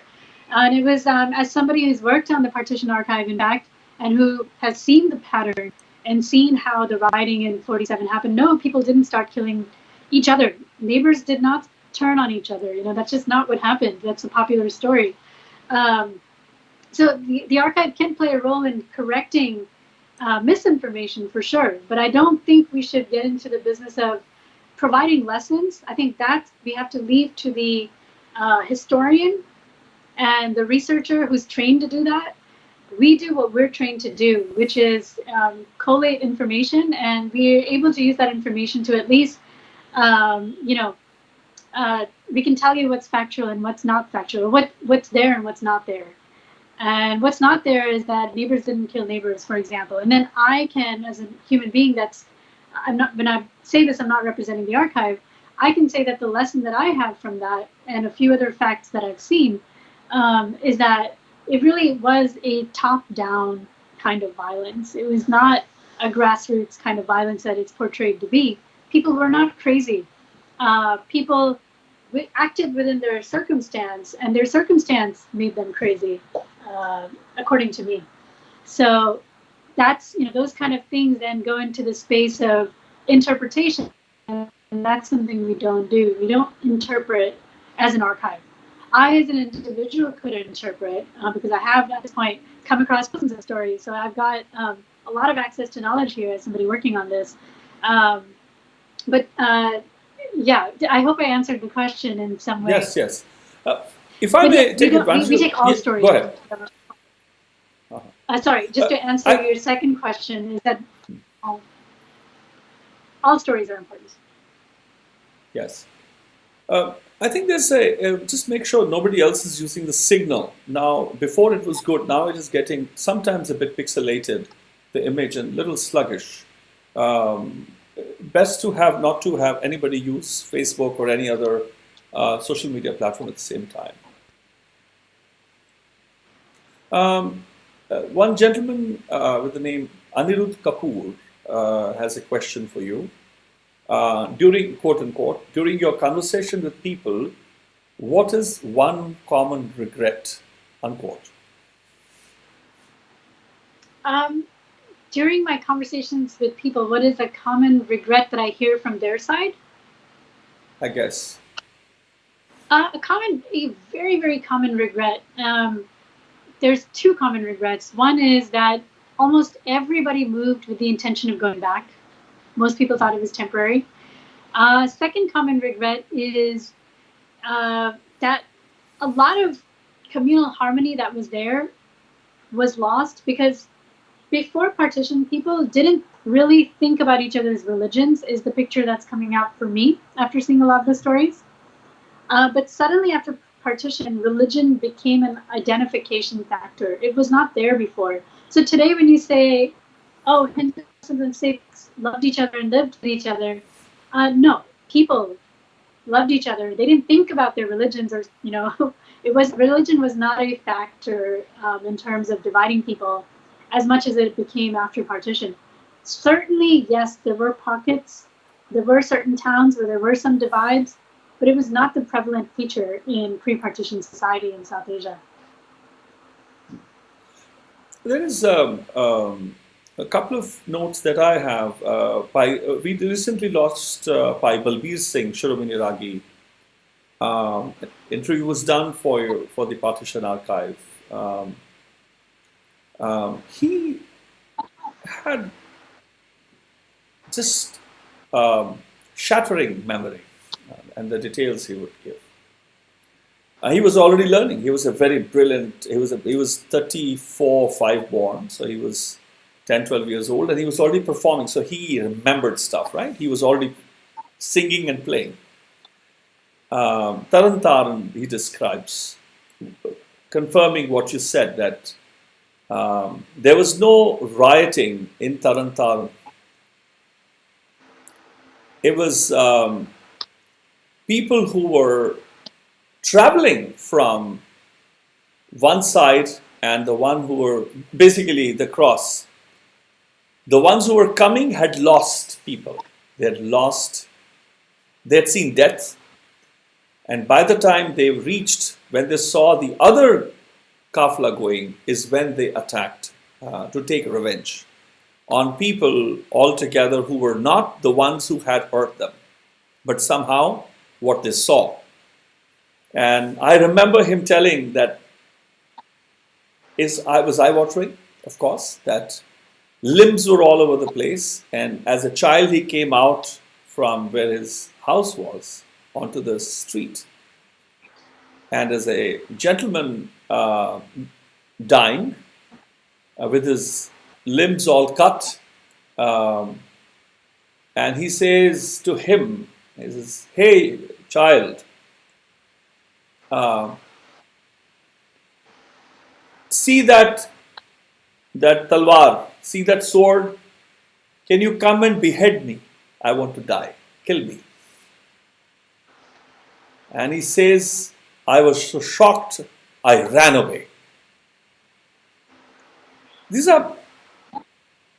are extraordinary stories. I mean, I have studied with him. I never collected those stories, right? So you come into the picture evoking a different memory from them. And that's the strength of the two kinds of works, how they are parallel, but they are so apart. And the same musician who's sharing with me compositions, the intangible wealth that he studied from before partition and after, also had a memory, which I never thought of asking. What did you see in 47? What was it like in Taran? I was so engulfed within the whole idea of intangible wealth and heritage. That's one. I was in 97 in Lahore. So my friend's father was the top bureaucrat. His father never met me. I was in their house. Why? Because he was a Sikh until partition. And for him, it's eye-watering for me even now. He's upstairs. He doesn't want to see me. As he says, I will not be able to bear being met with a Sikh. And the same bureaucrat friend who died, unfortunately he was a top bureaucrat, had a heart attack on his way from, he was a district collector, DC as they say. On way to Lahore, he died in the car, had a heart attack before he reached the hospital in 98. He did his PhD from SOAS. He showed me a house. We were coming, I said, "Oh, this is a beautiful mansion." He laughed. He says, "Yes, you see the name out there?" I said, "Yeah." He says, "This gentleman was a fruit vendor outside the house. When the riots hit, he took the knife with which he cut coconuts, and he has lived in the house since then." Wow. So these are,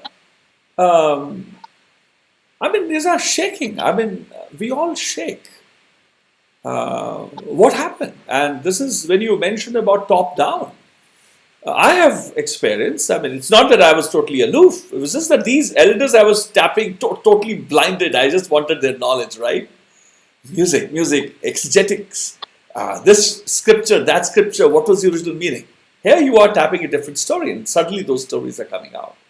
And then I'm a witness. I said, "Oops, you had this memory? And you have friends who are some of the greatest Muslim maestros and Hindu maestros, Sikh maestros. You've resolved it. You've no trauma. There's no animosity." So I've met those people too. From one contrast who wouldn't want to see me, that he was a Sikh until 1947, the trauma in which he had to stay back. A prominent family, his father wouldn't want to see. And his maestro, with whom I was doing research, he got reprimanded one day. He says, oh, I told him, Nama nama tu Musalman banaya tenu kot paugi. That's the maestro is telling his own student that you are a new Muslim. I'm going to beat you, spank you. Loving one, doting, but it's part of a narrative. Even a doting one, loving one. And the idea of the kind of forced immigration, I do think that this was perpetrated. And I'm placing it on record and also making it available for your response of what all you have heard and seen.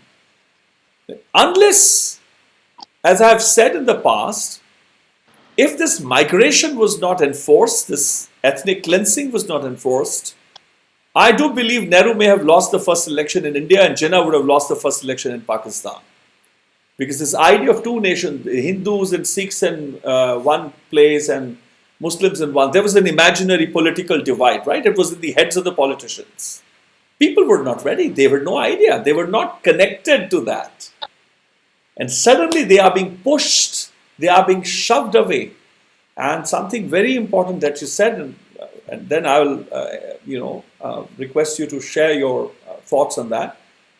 All the Rababis who went to from Amritsar to Lahore, they went with the keys in their pockets, no clothing in their hands when they could. They said, it's only writing, mahal kharab hai, we'll come back tomorrow or the day after when things have settled down. Yes, it was supposed to be just temporary. Then, as Paigam told Rababi, whom I interviewed in the year 2000 in Lahore, he says, then we were told, you're a Muslim, so you have a different country now, you cannot go back. Those who were here, they were told, you're a Hindu, you cannot go back. You're a Sikh, you cannot go back.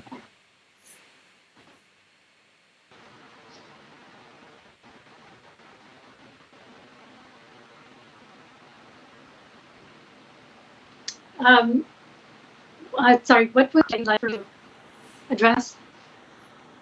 I just, your thoughts on this. Is this basically something about one common regret, and etc., that prompted some of the thoughts with me. So I thought I'll share with you about the idea of top, bottom, and so on and so forth, top, down, and others that I shared.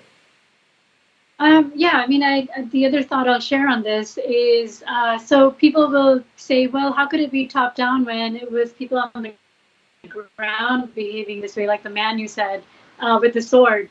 Well, here's the thing.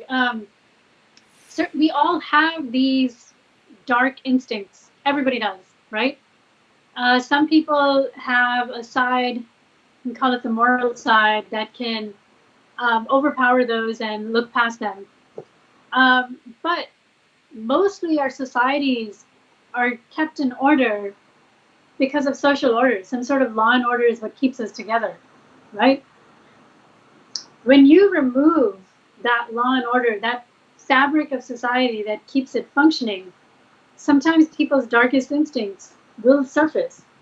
And who is to blame? I think it's the fact that everybody has those instincts, and what happened in South Asia is possible anywhere.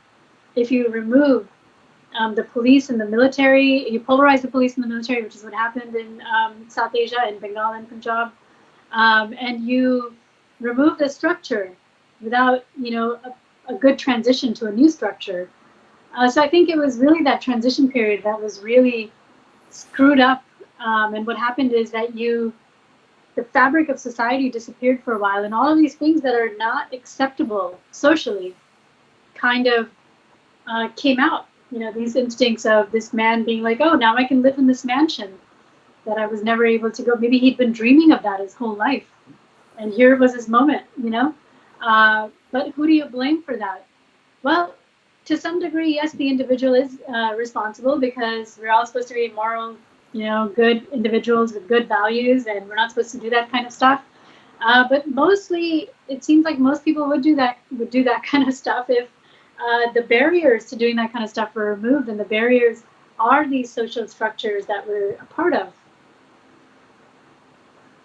So the U.S. did this, when we went into Iraq and we did a change of regime by force, I mean, look at the levels of violence. Look at what's happening there. You know, what's had happened there.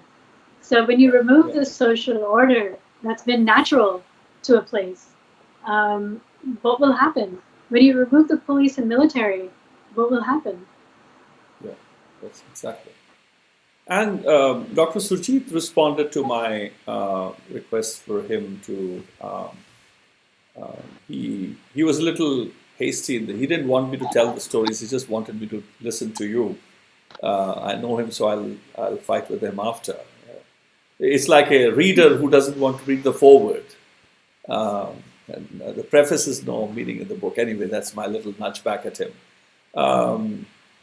He mentions that the work that was done at the Punjab University was for a MPhil research degree, which was submitted to the university last year. And he answers that Samal Dhami has made a number of videos on partition experiences of people from both sides of borders. And these videos are available on YouTube. Thank you, Dr. Surjit, for your responses to my request. And then we have, there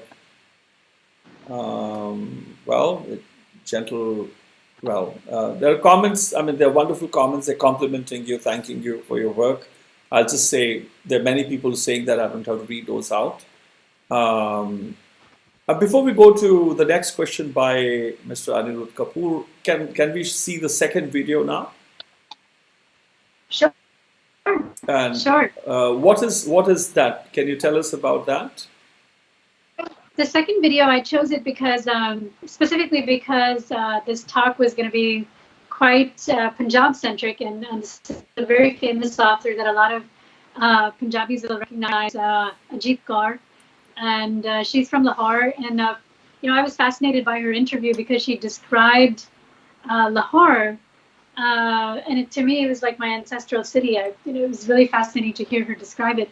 But she brings up a really important point in her interview about the psychological impact that the partition has had on people. So I thought that's why it would be an interesting clip, in addition to her being from Punjab. There was a comment about women. It is maybe important to read that out now. We are going to be listening to a very, very strong woman. She was ruthless all her life. She wielded the pen with a dare which very few men have. There is one comment by Teji Ahuja. He says, I quote unquote, I hear women don't have that. I hear. So it's I hear. Women don't have that much freedom. I'm glad I grew up in India. It was hard for women to go out now in Pakistan, is a comment. Well, I would maybe answer because I know of many women in India also. I think that's a stereotype. City life in most cities is different. But if you go to village, I'm from East Punjab, right? Which is the greatest, the maximum number of female feticide. Well, you talk of women not being able to, if you heard, like it's hearsay, let me give you that. But we, the Sikhs, don't let women go out of their womb, out of their mom's wombs. So what are we talking about? My friends, I think we need to see our own faces in the mirror.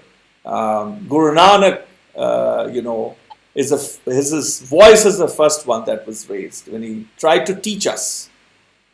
Pand jami hai, pand nimi hai, pand mangan vyao, pand is for women. You're born to a woman. At that time when he talked Jit Jamme Raja, and I'll come to that.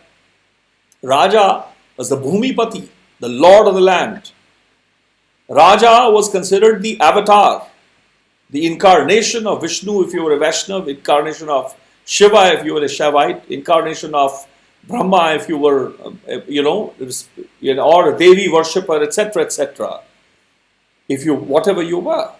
And when Gurū Nānak uses the term, the metaphor of Rajan, is the one who had the almighty right in his or her land. So he evokes that idea. He says, you are born to a woman. Pandajami hai Pand. You bow to a woman to worship. Pandumangat Vyao, you seek a woman in marriage. Pando hove dosti, pando chale raho. Your greatest friend is a woman. Ways of life is through a woman. Pandamua, Pandapali hai. A woman dies, you seek another woman. Pandamua, Pandapaliya, Pandahova Bandhan, all your relationships are because of a woman. So, kyo banda akhiye jit jam hai Raja? And how dare you call that woman filth, dirty, the one who gives birth to the greatest of the kings. Or kings, in fact, doesn't use the suffix greatest. Kings were supposed to be great. For their kingdom at least, for their subjects at least. Then he switches. After the reprimand, Sokamanda Akhi Jitjame Rajan, he says, Pando hi Pand Upje. Now mankind is left behind. He doesn't talk of equality of men and women. He places in his words man in his place. Now he talks, Pando hi Pand Upje. A woman gives birth only to woman. Only a woman gives birth to a woman. Pando hi Pand Upje. Pandai Baj na koi. There's none beyond the woman. Nanak, Pandai Bahra, beyond the woman, outside the woman, Ekko Sacha Soy. The one Karta, the creator. One Karta. So the hierarchy is one Karta, then there is the woman, then there is the man. That's the hierarchy that Gurū Nānak reminds us. And we talk, oh, we are equal. No, we are not equal. Gurū Nānak sees us as lesser mortals. That's the actual hierarchy. It's a misnomer. It's a stereotyping of that. So I don't think we need to get into this kind of, there's no harm in asking. We're discussing. I'm not saying it's a wrong thing to say. Yes, every society has certain freedoms. Women in Punjab or in various parts of India, in villages, in interiors, don't have that kind of freedom. I have often listen to people who have served in different capacities in my household, here in Delhi as well, be it the gardener, be it other people who every few years there would be a daughter to be married and they would seek an advance. Then me, I'll think of, well, he or she has been working for long, I'll give a little token. Then I would ask, so how is the wedding? When is the wedding? When he would come back, he would say, well, Saab ji, not this time. They are from mostly Bihar or UP because there was too much dowry that was being asked. We wanted a child who was at least 10th pass, and for that there is this much dowry. What is the freedom of woman that we are talking of in India? So let us not live in a dreamy land or whatever. I'm sorry, Guneeta, there was a couple of things I thought I must respond because I travel on both sides. I've seen people who are absolutely free, and I see people here in India as well who are women who are totally bonded, who cannot come out of their mommy's wombs, and when they come out, they have to live like women. The place that is shown by a very ruthlessly patriarchal society, that you are a property, that you will only be, in a way, sold, and you will be told. It's between being sold and being told is how I see how we treat women still, in spite of Gurū Nanak's voice that rings in every Gurdwara every day, in every city. I'm sorry for this longish response, but you're welcome to share your thoughts on that. Yeah, I do agree with you. So I have traveled to both sides as well. I'll just give you an example. In Pakistan, from Gujranwala district, one of our top scholars who's recorded more stories, more oral histories, and she did it for 3 years, 3 or 4 years actually, than anybody else that I know of, over 500. And she, drives a motorcycle. How many women do you know that drive a motorcycle when recording oral histories of partition? This is in Pakistan. So I think those stereotypes are inaccurate. In India, yes, it's more of a, city versus small town village thing. It's the same in Pakistan. In the cities, you'll see women driving cars. You'll see women, behaving the way you see women in Indian cities behaving, and in Indian villages and in Pakistani villages. You do have more of a parda.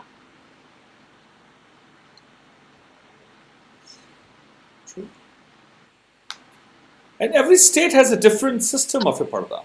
In Rajasthan, I've seen different, I mean, it's a different kind of it's a different chain. Somewhere the chain is glorified, it's chic, it's fashionable, Some places, and those women don't know. For them, that's the world. They don't know they're living in a bondage or that they are denied equal rights. They don't know. They're not informed. So that's also something that I've seen in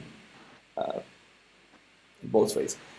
Now, can we go, anything else you want to say, or shall we go to the second video? Yeah, let's go to the second video. Okay. You didn't ask me a question, is it? Because I was looking through the comments for a moment. Okay. I thought, did I miss a question? All right, here is the second one. Ajit call. And I'm really looking forward to this. I'm going to call her tomorrow that I saw the video.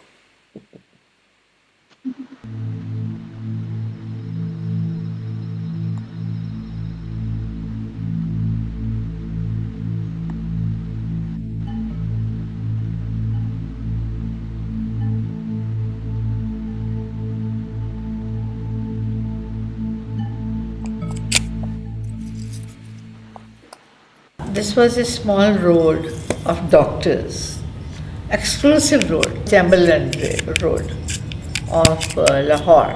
The whole night the flames would be coming up and everybody would be guessing like the Shalmi is burning, now it is Bhatti Darwaza burning. And it was telling on the health of the whole family. So we thought we should better move out. It is a matter of 15-20 days of, pagalpan. And let us go to Simla. And my grandparents were there in the house, because usually old people were not killed till then. He said, I'm very happy here. So we look after the house, you go. So we went there and we could never come back. On the night of the 14th, my father was glued to the radio. We got up hearing my father sobbing, and we saw our father's beard had gone half grey. He couldn't bear the shock because all our house was there, our properties were there, our lands were there. This morning he said he was leaving to rescue his parents. My father travelled for 13 days on foot, on deserted bullock cars. He drove the bullock cars himself from Simla to Amritsar. Then somehow he crossed the border and he found his parents from a refugee camp. Then he rang up his friend, Dr. Muhammad Yusuf, and he said, just go to my house, can I go there? See if I can go there. He said, no.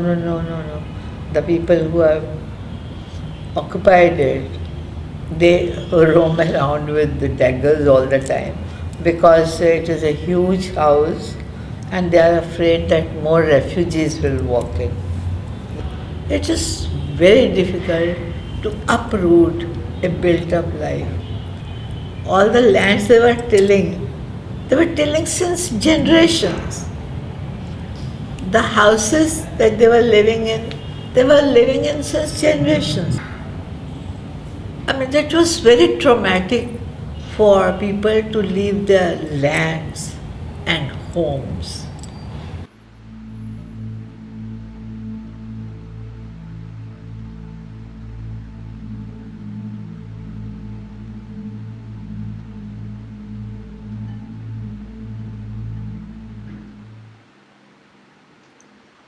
That was very powerful. And she talks of uprooting again, of being there. If I can give you another something that I found in my researches earlier, that for centuries and centuries, a certain area in Hoshiarpur produced pakhavaj players, percussionists. The percussionists of the Mughal court were all from Hoshiarpur. Interesting. Since partition, it's all gone. And that family, that whole clan, did not last 2 generations after being uprooted from their native land. These are things which I already found. There were places which had music, singing, for example, for centuries and centuries and thousands of years, all gone. Tufail Niazi's son, I was talking to Javed and Babar Niazi. I'll be having them in my YaarAnād Baithak on Sunday in the early afternoon or early evening. Their family is of percussionists, of pakhavaj players. It died. Pakhavaj died in their family. It did not live beyond 1 generation. All those who studied before partition were the ones who studied. Life changed. Everything changed. So this idea of farmers tilling, but there was also knowledge tilled. That also died. Yeah. Farming of both tangible and intangible wealth died. It's a very, I think, very pertinent. And I'm reminded of another story which was recorded for the Partition Archive of a very dear elder of, very close family friends, and my founding trustee of the Anād Foundation, Mrs. Manjeet Kirpal Singh. Her husband, Admiral Kirpal Singh, was also archived. His story was archived. He's very elderly now, in his mid-90s and over. And she tells of her father, Sardar Sahib Uttam Singh, Member of Parliament. And they were a huge household too. Massive landlords, massive mansion, and all the nephews and everybody, they had guns of, family privilege. And they were around the mansion, the fort like mansion. Also, they were being attacked from all sides. And they were all themselves. No army anymore. They were just them. There were no soldiers or people who were caretakers, none. They all died or left, or some who went rogue, went against the family with the hope of looting them or occupying the lands. And they were fighting, and it's very moving. And Sardar Bahadur Uttam Singh comes inside when they are slowly retreating, coming closer, firing out, but they are losing ground, they're ceding ground. At one time, the father comes inside, tall fellow, and he says with a roaring voice to his daughters, he says, they were on the first floor, he says, when we are pushed beyond that line, that building, this pistol I'm leaving behind, I will come and shoot each one of you. Nobody comes to you before I do. Fortunately, help arrived. And this is also archived, a story I would have at least not heard otherwise. That's the work that your Partition Archive has done, has collated these very moving stories of resolve, of dignity. Here I don't see hatred. It's dignity. How women were also dignity. That he would, before he dies, he says, I will martyr you all with my own hands. I will not allow insult reach you, my daughters, is what the father is telling. Such were, then you see what were these people. How are these people who pushed back invaders and won back land and built, built kingdoms, won back land? What was that resolve? What were these, lombardies and foxes whom the Guru transformed from sparrows into fighting with the hawks of the day? The resilience, the resolve, the perseverance is what you see in those stories. Talking of lessons that you draw is a lesson that I draw. That's how I saw in Manjeet Auntie's narration. The dignity. How it is attained, how it is sustained. If it comes that it is to be lost, how do you lose everything that you have? There's a dignity with that too. Very, very powerful narratives which are part of, and I'm just sharing this to our listeners also today and tomorrow. The work that has happened, how much it means to me, how much it has meant to me, as being very distantly related, as associated, as I had the chance to identify certain people, so that the your research scholars at that time, I think it was Manleen Sandhu and my other Harjeet and Sukhdev from the Gurū Nānak University, the American India Foundation. You were at that time working with them and the GNDU. It meant a lot. The story of Satyajit Singh Majithia is extraordinary. Bikram Majithia and Harsimrat Badal's father. Moving story. What extraordinary narratives. I think for them to be collated in one archive. This is human heritage, people. This is our heritage. These are our stories. Do not see them as Guneeta's grandmother's stories or my grandmother, my grandfather, my granduncle's, my grandaunt's story. These are our stories. These are our collective scars. And if we talk of lessons, if we do not learn from them, we will do similar, if not worse, harm to ourselves in the future. And the way we keep on brewing, sustaining the same fire, is not an intention of learning any lessons, is it? I come to the next question. If you need to say anything, of course, then if you have anything, then I'll come to the next question. Let's go to the next question. Okay. Anirudh Kapoor says, quote, what is the percentage of people who have suffered and forgiven the perpetrators? Do their scars agape at times? Gosh, I would say probably 98%. I mean, I'm just taking a guess. I have not actually counted, but it's really rare for me to come across somebody now who has not forgiven.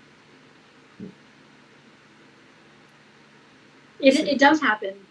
There are those, but I also feel that there's a very interesting psychological element here. Somebody who is still harboring pain and has not transformed that pain, internal pain, or has not come to terms with it, has not rationalized it, I don't think they would have lived this long, 70 years after partition. We're talking about people in their 90s, over 100. I think you have to have managed your stress levels. And how will you do that if you're carrying so much pain?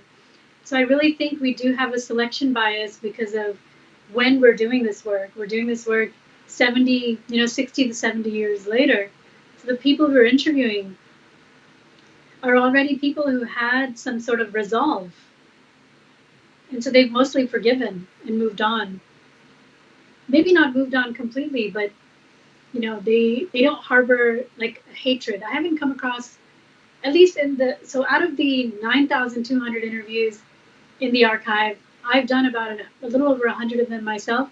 I have not come across any hatred.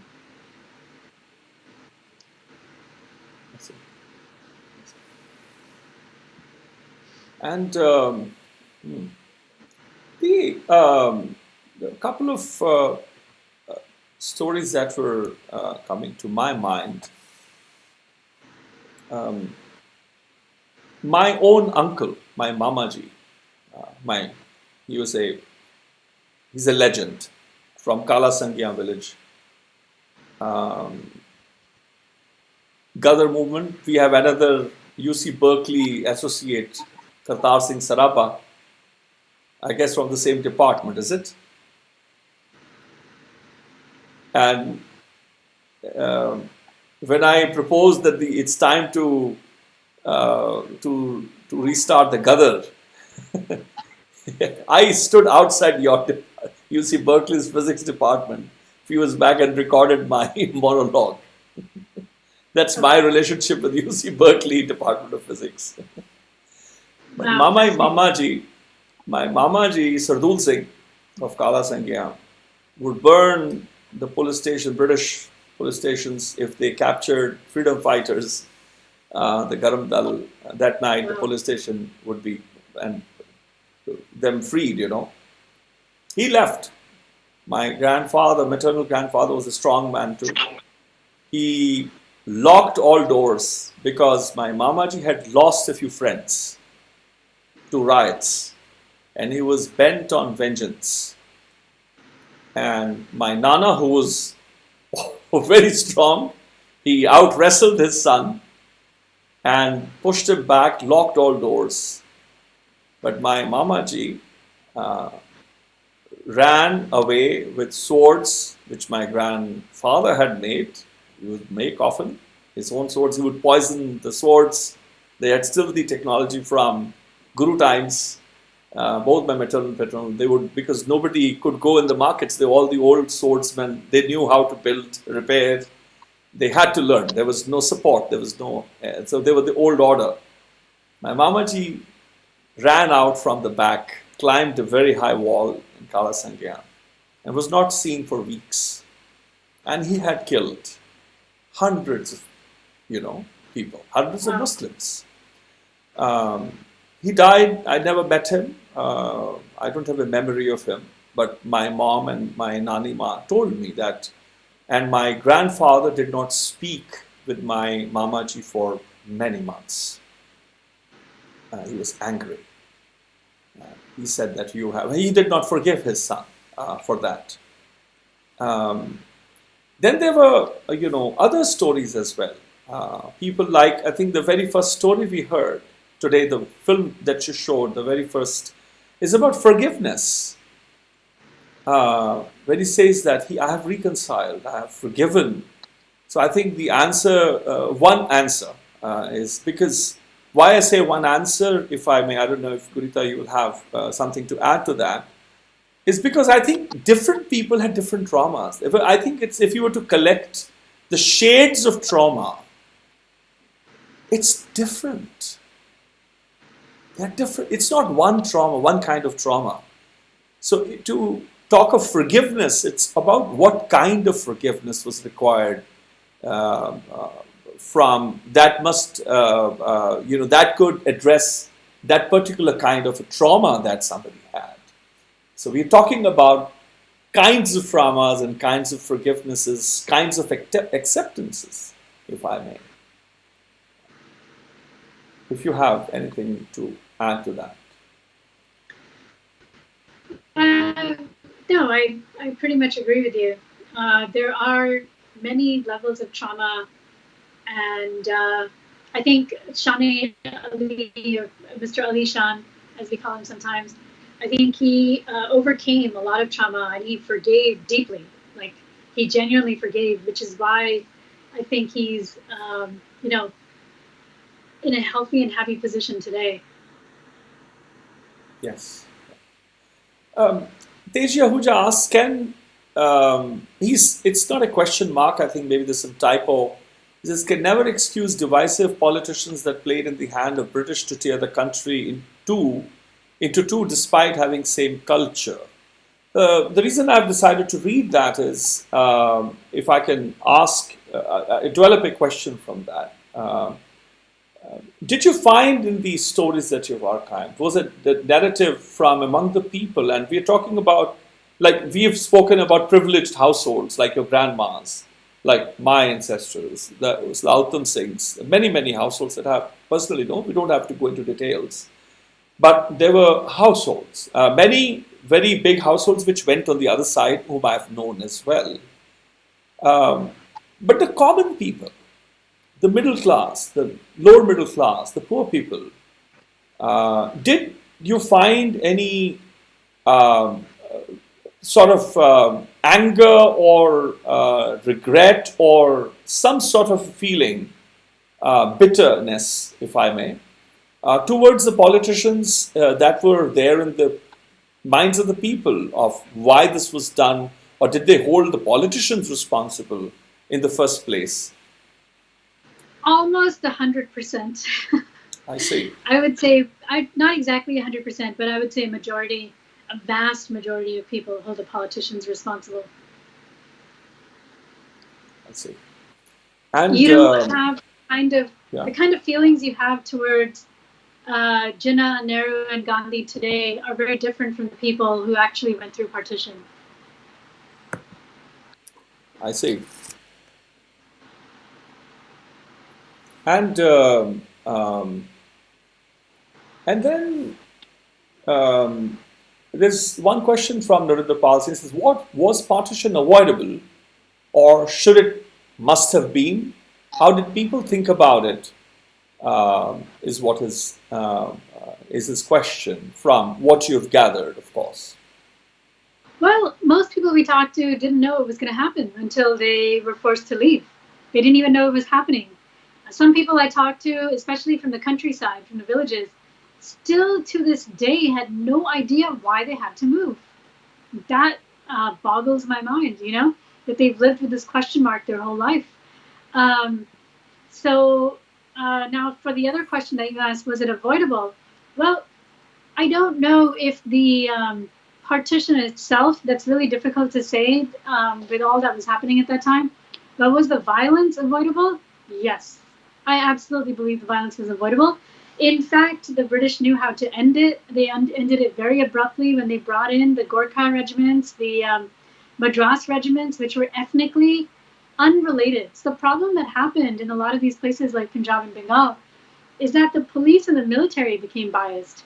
So when your armed forces become biased, they're no longer serving their purpose of protecting the people. They're taking sides. And so that's the issue that happened. And they knew how to end the violence. And it ended pretty quickly. In fact, after India became independent, that's when the British decided to help out. At first they were like, oh, no, we're done. But then they, I think, recognized their responsibility at some point for the transition, the botched transition. And they did help out. See, they had the knowledge of the subcontinent in a way that these new leaders did not. The new leaders were people who had not ruled the subcontinent. The British leadership had that knowledge. They had the documentation. They had the archives. They had the continuous knowledge. And that was not transferred.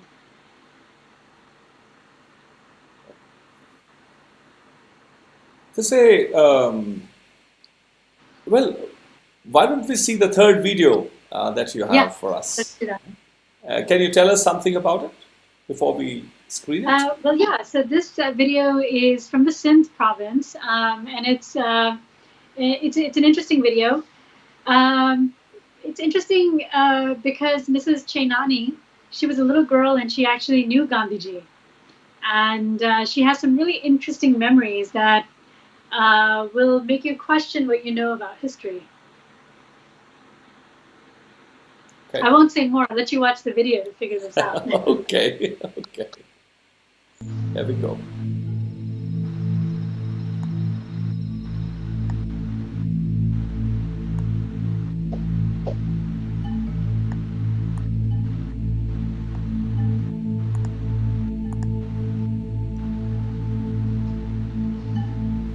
I was living mostly with my uncle, that's his mother's brother, who had no issue of his own. And he was living in Ahmedabad. That's where I met Gandhiji. I was 4 years or 5 years. 4 or 5 years. I used to call him Bapu. It was nice because I could always have a hold on everybody. Don't say anything, Bapu is my dad. I can go and tell him Bapu. At that time they were thinking of partitioning Sindh. So when I saw nobody around, I went and said, Bapu, Sindh ne ke pachad padya cho? That means, why are you after Sindh?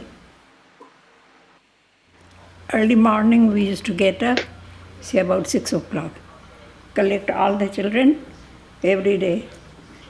Britishers ko bhagao, quit India.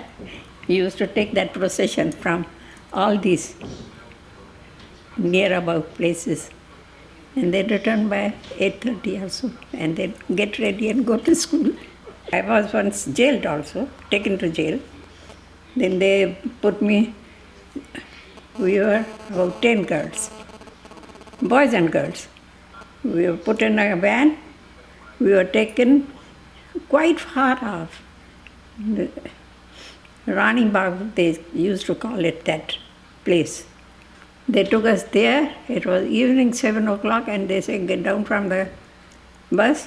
No, start walking to your house. For a child of 10, 12 years, it's very difficult, but had to do it, had to reach. Just before partition, I was married. And Manju was only 2 years old. So I thought, well, I have been going about seeing places. Why not this daughter of mine should see some places? I'll take my daughter, I'll show her the world. I took her to Ahmedabad, and from there I took her to Bombay. And there I got letter and a phone call and all that. Come back, come back. India is going to be partition, this thing, that thing.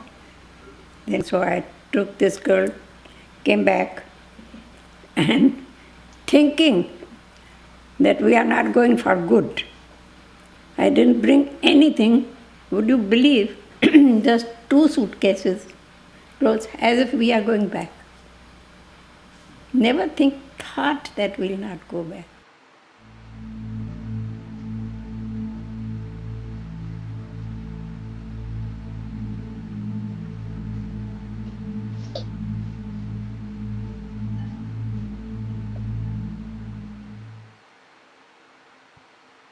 Thank you, really, for this for sharing this one too. There is a question from Anirudh Kapoor. It says, with the traumatic feelings of the ones who had suffered, how difficult was it to retain your equanimity and or composure? So my question, that along with that, would be in addendum, would be, I have seen some of the scholars whom I worked with, a few of them, in fact, who were in GNDU or otherwise in Delhi, and others that I had suggested names, other scholars who worked in different states, UP, Bihar, and so on and so forth. I saw them affected by this, by the stories they were. They had no idea. Like I, as I mentioned, that I didn't know Bhai Baldeep also had that memory, that he had a different section which he never shared. So I've seen your story, your historians, being, living that trauma. They were absorbing all of that. So in addition to when he says, how was it difficult? Was it difficult, or how difficult it was to retain your composure and equanimity? But my way of asking would be, in addition, I don't want to take away his question, would be, as a Sikh, let's say a Sikh historian is collecting stories from someone who's got the memory of how many he has killed, to a Muslim historian of yours who's seen the other side of how the trauma was inflicted on the others. There was a sense of bravery. Some of them felt proud that they had done that. How is it that your colleagues within the foundation, within the Partition Archive, and if I may also add one more, how have you dealt, if at all there is trauma? Have you had to counsel? Are debriefings somehow that you talk to them, that they relate to you, that they felt affected by it? Have you had, tell us about that part of your archive, gathering and dealing with the trauma, extension of that, the impact of that? Yeah, so basically it's part of the training that they receive on how to deal with this trauma. The way it goes is that you're supposed to let the witness, you're not supposed to stop them from feeling anything, because when we're having a regular conversation, my instinct would be to stop you. if you started going into a traumatic memory. But when you're documenting history, what you have to do is you have to walk your witness through to the next stage of their life, because clearly they survived. What did they do to survive? And when you walk them through what they did to survive, not only are you recording the history, but you're also transforming their state of mind from that position of a victim that they had gone into when you got them to recall the trauma, and out of it into the place of bravery and resolve that it took them to overcome their trauma. So they go into their trauma and they come out of their trauma again. So you can't leave somebody in a state of trauma when you're doing this interview. You walk with them into the trauma and you walk out, and you're trained to try very hard not to bring in your own emotion. But obviously you're not a robot. And if you are feeling something, you're allowed to feel it, and you're allowed to show your feelings, and that's okay. And sometimes if you need to, you will need to pause the interview and come back to it at a later time. So we do take a human approach. We don't take such a cold and robotic approach. How have you been affected? Are there stories that have really changed you forever? Oh, definitely. I think that stories are extremely transformative. They do transform you forever. They help you understand where a lot of your own personality, the forces that shaped your own personality, they help you what we call, metacognate. They help you with metacognition. That means becoming more aware of your own self, of the forces that have shaped you, of the forces that have shaped society around you, and they also, there's the smaller anecdotes in the story will help you kind of. They come back to you when you're going through something difficult, so they put your life in perspective. Like, oh well, what I'm going through now is nothing compared to what Mr. Ali Shan, whose video we saw earlier, went through. If he can overcome that immense trauma, then I can overcome this little tiny thing that I'm, faced with, that I think is the end of the world in this moment, but really it's not the end of the world. So on every level, I think the stories change you. Is there a favorite story that somehow has become part of you? I think that you can share? Because every story is a very deep personal exchange, it's really difficult you really can't have a favorite in this case. I've felt that way, and when I've asked the same question to others on our team, they felt the same way. Every story becomes extremely special in its own way because it's so personal. It's really hard to pick out any one that's like a favorite or that stands out more than the other. I'm sorry, that was a very uneventful answer, but no, but I was trying to catch you what kind of likes and dislikes you have. You were very elusive. I just don't have like a favorite. It's just. But you're being like the mommy. You're being like the mommy who has many children, and you ask which one is your favorite. Well, no, it's a difficult really question. Different. I mean, it really is. You really can't. Pick, because every single one is a deep connection. Different, yes. Like an ideal mom's children, she loves them all. They are different, and there's no favorite actually.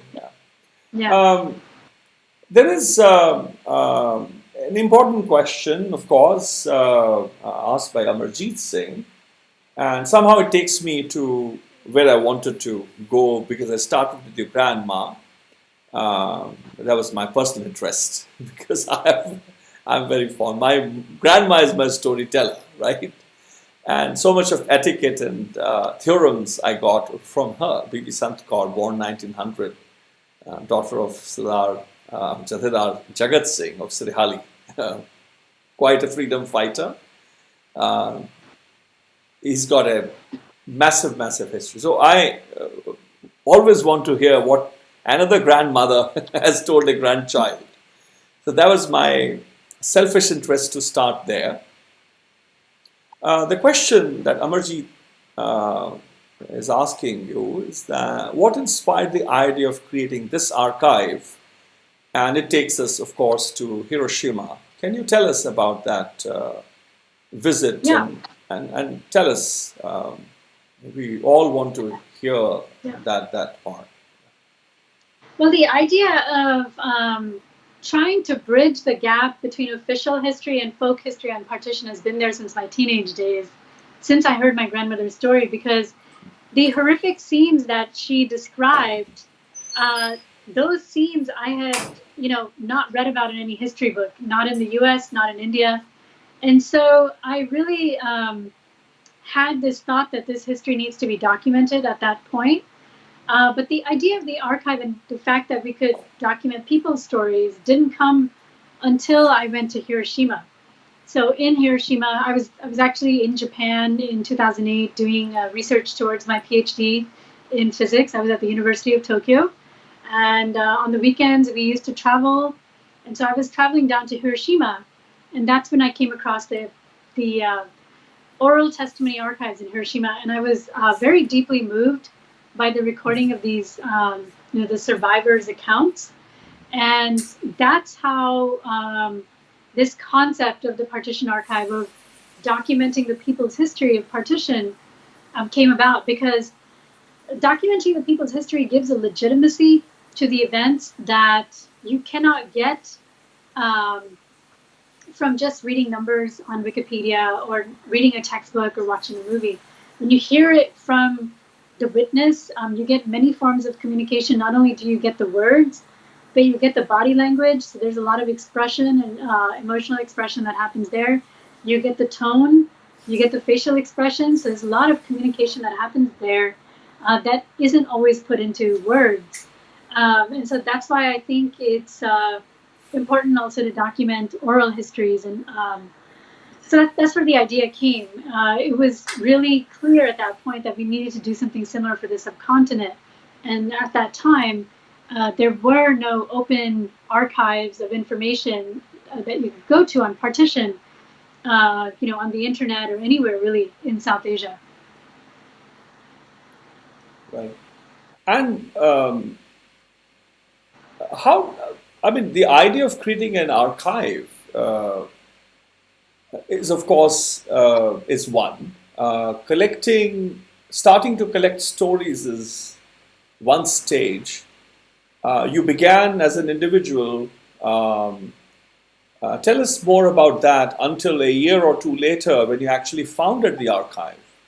How was it? How did it begin from that?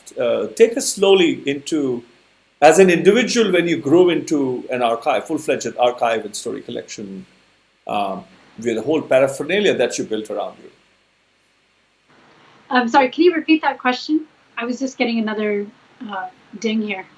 Yeah, I was saying that from, as an individual responding to the Hiroshima, wanting to, of course, you are already a postdoctoral researcher. You have ideas.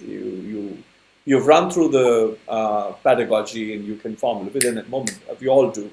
If thought comes, like this YaarAnād Virtual Series, I was sitting in silence. It came and I picked up the phone, called Luigi Polsini, and I heard myself telling him that I'm starting a virtual Baithak series. And I heard it as he heard it, because I had no idea why I picked up the phone and called him. It's that quick. Sometimes it comes. And there's already an order, how I want to do, why am I calling Luigi? It's just natural. It's just natural, like this flows. So I can expect, you were already senior, you've done your miles, you've already done PhD there, postdoctoral, I trust that. I mean, I understand how the process works. When the creative juices flow, they come with a barat. They come with the marriage party, right? And the groom's party and the bride's party, they're all there. But from an individual responding to Hiroshima, connecting the dot with the grandma's story, and then feeling the need that there's no archive to do with 47. And then from walking as an individual, by the end of the first or the second mile, you have people around you. Can you tell us about that process? What was it like and what you underwent? Yeah, when I came back from Japan to the US in 2008, I shared my idea with a lot of people in Florida, where I was at the time. And people thought it was kind of a wild idea. They didn't take it too seriously. I did the same in India, Delhi, Punjab. No one really, took a bite out of the idea. They didn't bite. They didn't catch on. So what I did is I was visiting a bookshop in Faridkot next to the old fort there, and the owner of the bookshop turned out to be a freedom fighter. Well, I was just telling him, I figured, he's an intellectual person, cares about culture. I wonder what he thinks about my idea. I was like, look, I want to do this project. I want to record stories of people who witnessed partition on video. I was actually an amateur videographer. I've had a video camera on me since the age of like 14. And now we have phones, and I don't do it as much anymore. But in the old days, I always had a video camera with me. It was a hobby. So it was very natural for me to want to record people before there were phones. And so I mentioned the idea to him, and he was like, well, I'm a freedom fighter. Come and record me. But at the same time, there were some people in his shop who, there was a man, an enthusiast of books, and he said, well, come and record my parents. They also have stories of partition to share. So I went to his house that evening and I recorded his parents. It was very fascinating. In fact, his mother was a direct descendant of Gurū Nānak, and their gaddi used to be in Sindh. In Sindh, I forget the name of the town now, but it was a very fascinating town. And this town had an ancient history of being one of the centers of banking in South Asia, like 2,000 years ago. And so, I was hooked even from that moment. But not just me, like suddenly, so I wasn't able to record, unfortunately, the bookshop owner who helped me get started with this work, helped me overcome that, bridge, because he passed away soon after. But when I went home that evening and I showed my family the videos, my uncles got very excited. They were like, oh, well, I can introduce you to this person and this person. And suddenly these introductions started. And when I recorded the next person, all of these other people wanted to have their story recorded. And I realized that there was a need. People wanted to talk about this. I couldn't do it myself. And so, I eventually went back to California, started my new job. I didn't know anybody in California, so I started showing up at temples and gurdwaras and asking people if they had a story to share and gathering volunteers to help me. So it started out in a very grassroots way. This is back in 2010, and it grew from there. Fantastic. And the foundation, the forming of the 501c and all that, what was it like? Because of crowdsourcing, funding, and of course raising funds, because you were now having historians, you had to give them cameras. I remember that you were providing cameras very early on, tripods. There was a whole kit that you were giving, folders that they had to study. How is it to ask questions and so on and so forth. So of course you need an infrastructure. How was that? Can you walk us through? What was it like? Yeah. So in the very early days in Berkeley, the way it happened was I used to borrow cameras from different departments at UC Berkeley. So I have to give a huge shout out to the Institute of South Asia Studies, who would let us borrow their cameras. And I had my cameras, and then a few other people in the community had given us cameras. And the cameras would sit at my house, and it turned into this weird sort of library. We were not like a group at that time. We didn't even have a name. But people would come and borrow cameras, and they somehow just decided to make me the repository. And, that wasn't going to be the way we did this. So eventually, somehow we came up with this name. I don't even remember. I did not come up with the name, the Partition Archive. Oh. I remember people sitting around and being like, it's an archive of information. It's about partition. So we came up with this name that's not like super exciting. It's just very descriptive. And that's how the name stuck. And then I remember one lady named Roop, a young girl actually, who was a freshman at UC Berkeley. She was like, it needs to have the in front of it. It has to be the Partition Archive. So that's how the came about. And then eventually 6 months later, we were looking for camera equipment and so on. And somebody gave us a check for $197.40, I think. Oh, $194.70, 1947, right? And they said, do you have a name? Who should I make this out to? We didn't have a name. So that's when we came up with the name, and we registered the organization, and we waited 6 months to cash that check, because we had to register the organization before we could cash the check and give this person a tax benefit. So that's how that started. For the first couple of years after I left my job in 2013, January, or 2012, at the end of 2012, I bootstrapped and I didn't have any money really saved up because I was a grad student. So I bootstrapped until I completely ran out of every penny. And then we fundraised and eventually started getting tiny incomes that were like poverty level. So that's how we've been kind of this whole time. We've raised money through crowdsourcing and paid ourselves next to nothing. And here we are. It was, yeah, I would say it was a sacrifice. I'm not going to be shy about it. I used to hide it, but it's not. It definitely was a massive sacrifice, personal sacrifice, sacrificed by a lot of people, my family, friends. But it was worth it. I feel like it was a life worth lived so far. But definitely, it was not easy by any means to come this far. What was the, of course, the first budget was $194.70. I remember that. Yeah. And did you keep a copy, a scanned copy of that? That must be precious, isn't it? We might have. I don't remember. Come Maybe on. I'll have to look. See, I'm that kind of an archivist. Yeah, I mean, I like objects like right now. that. I'll let you know right now. You know? Yes. We probably do. And But then, as we're talking, I'm going to look it up.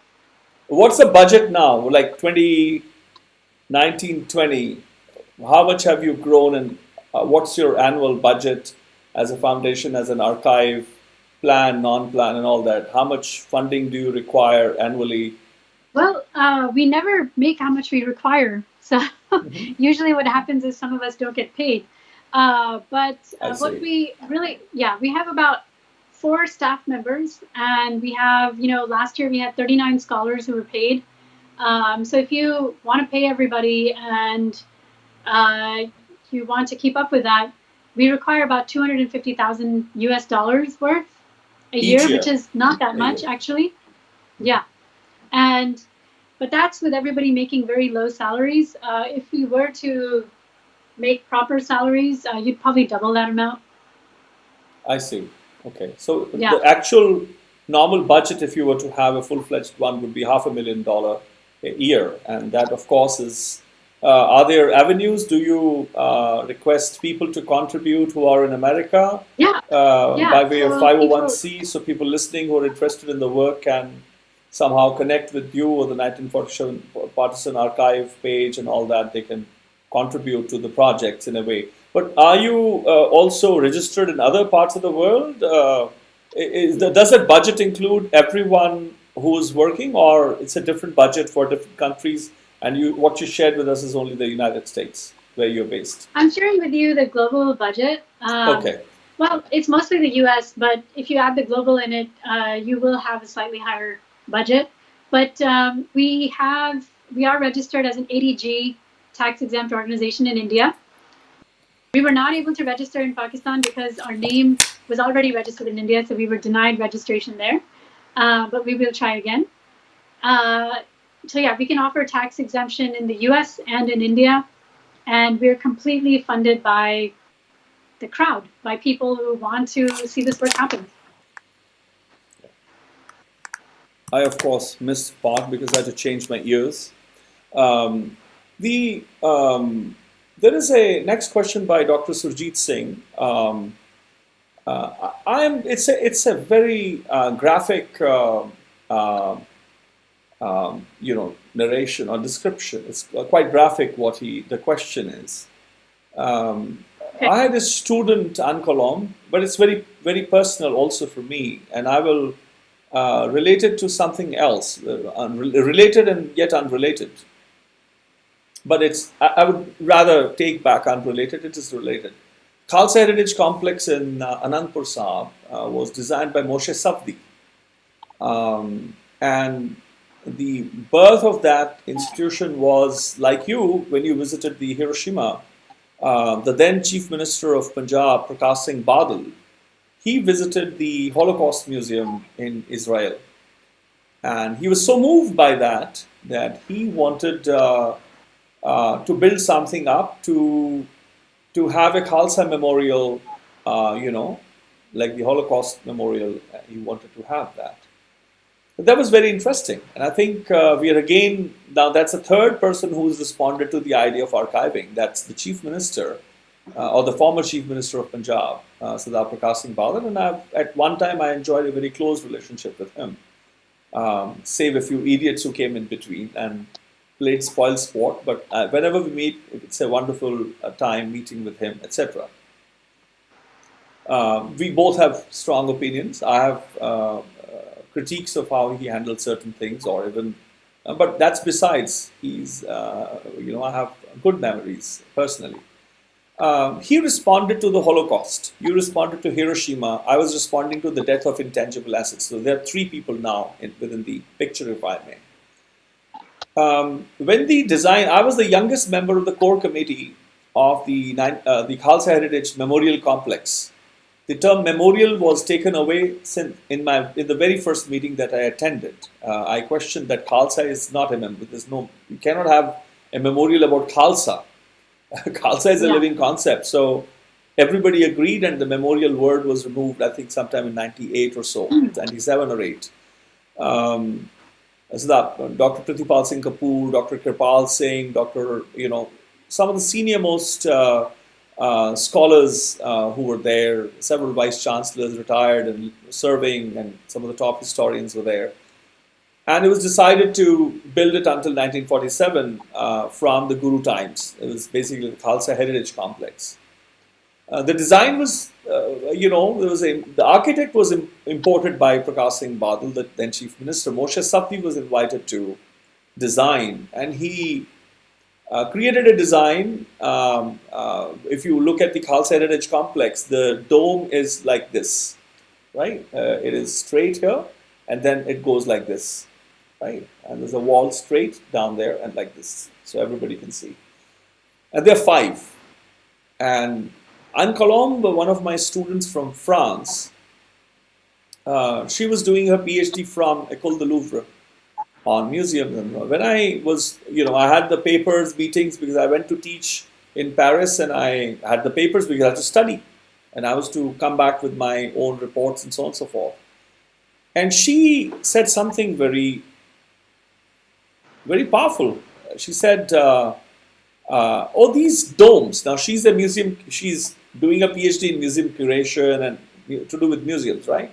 I forget what exactly was her PhD, but it was to do with museum curation, something in particular within that field. So she said, I feel this, why is this building? It's like a woman without a breast. And that was shocking, the idea of the dome. And I quoted her in the next meeting with Moshe Safi. And he said that this is an inverted dome. I said that, but what is the idea of a dome to the Sikhs? Right? And what is the idea of a dome in India? How is the idea different for a Shia or a Naqshbandi Silsila? What is the idea of dome for a Vaishnav, Sakat and a Shaiva?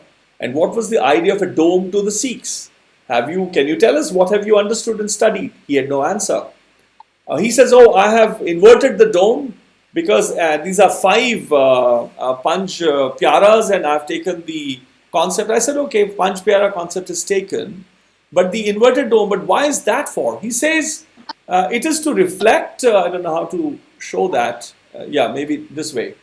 It is to reflect the light onto the Kesgarh Sahib. So it was sarcasm, but I said, wonderful.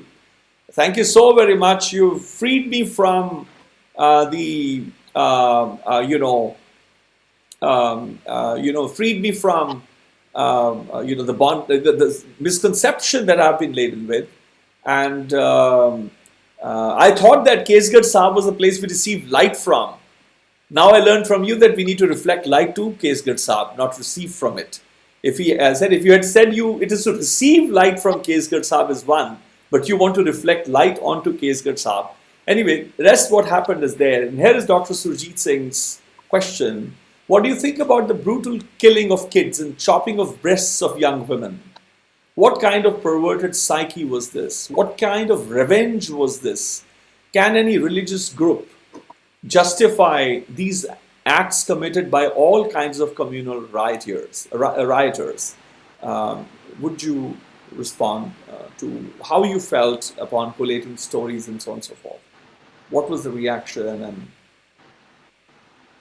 yes, there was a. I know that you have to. I've seen your message. What is happening? Yeah. Are we live again? Yes, we are. Would you like to respond to that? How do you look at this kind of brutality, basically? I'm so sorry. You were cut You out. couldn't hear So me? I couldn't hear you for like the last minute. Oh, I see. Could you hear the question?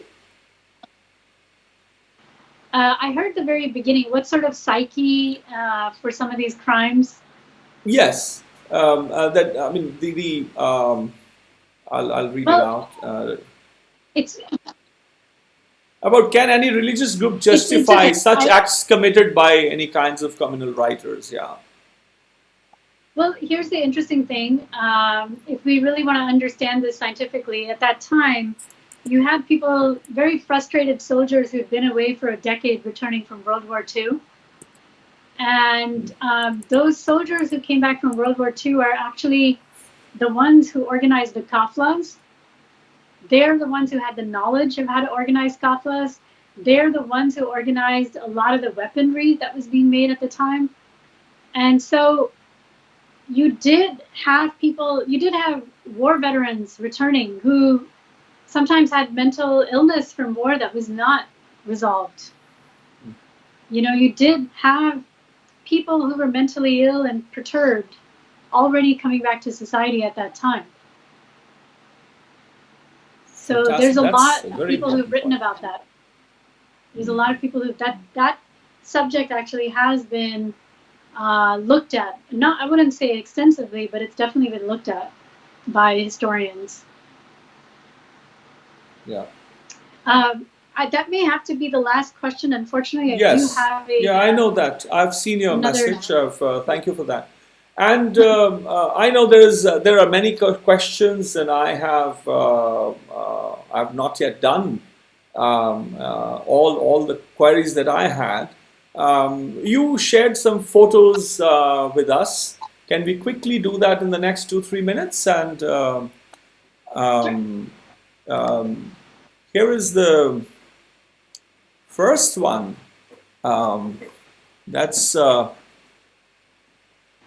I see Professor Gulzar Singh Kang, who was my colleague at the Center on Studies in Sri Guru Granth Sahib, and then later on he became the director of the center, and he passed away 3-4 years back.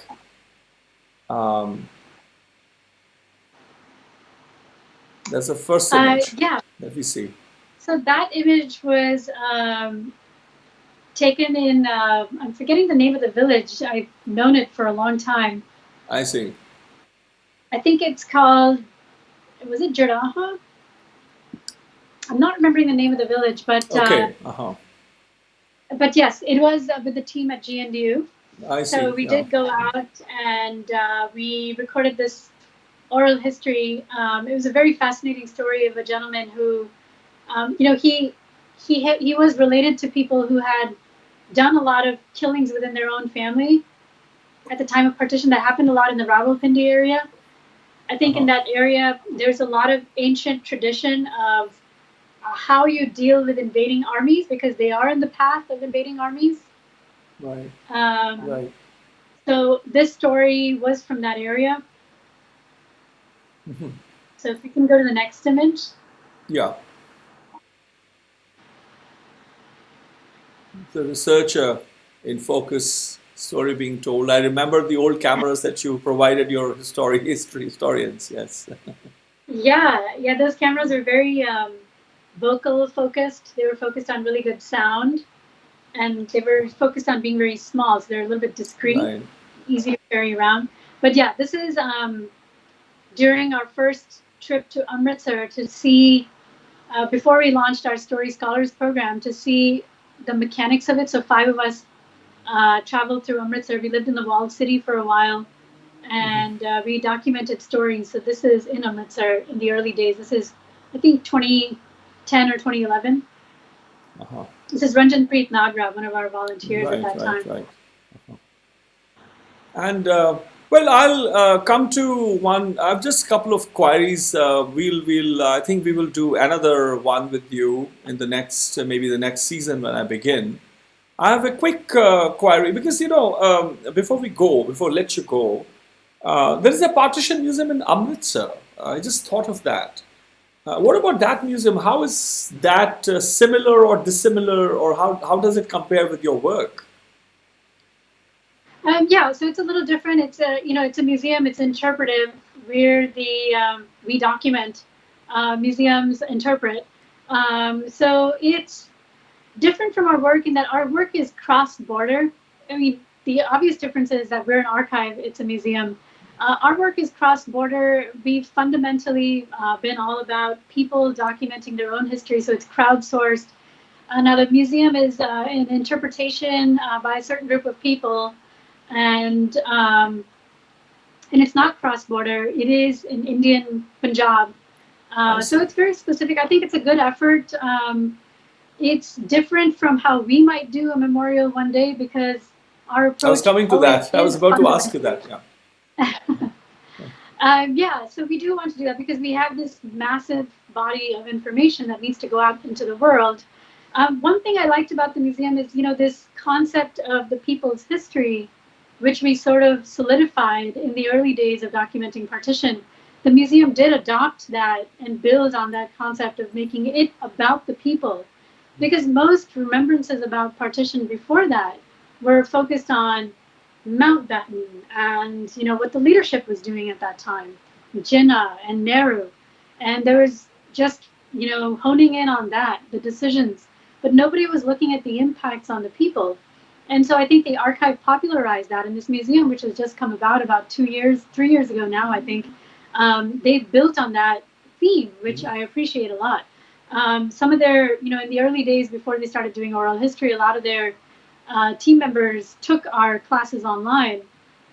So that was nice too. So these projects are building on each other. So it's not like totally independent or separate. But yeah, in terms of how we would do it, for us, our team has always been international. Our team members come from, the Anglo-Indian families that left India at the time of partition. Our teams represent Bangladeshis, Indians, Pakistanis. So it's very global, and our approach would be global. It would never be from one specific geographical location. Because partition isn't just a Punjabi story or a Bengali story. It is connected. All these stories are connected, and you have to look at all of them to really understand it. Would you be? I know that you had you've done 9,300 store, 9,300 almost there. Is 10,000 a target? Is 10,000 a target? Then you get somehow, let's say, that you continue, because of course, as we began earlier, as we discussed, that the number of storytellers is going down.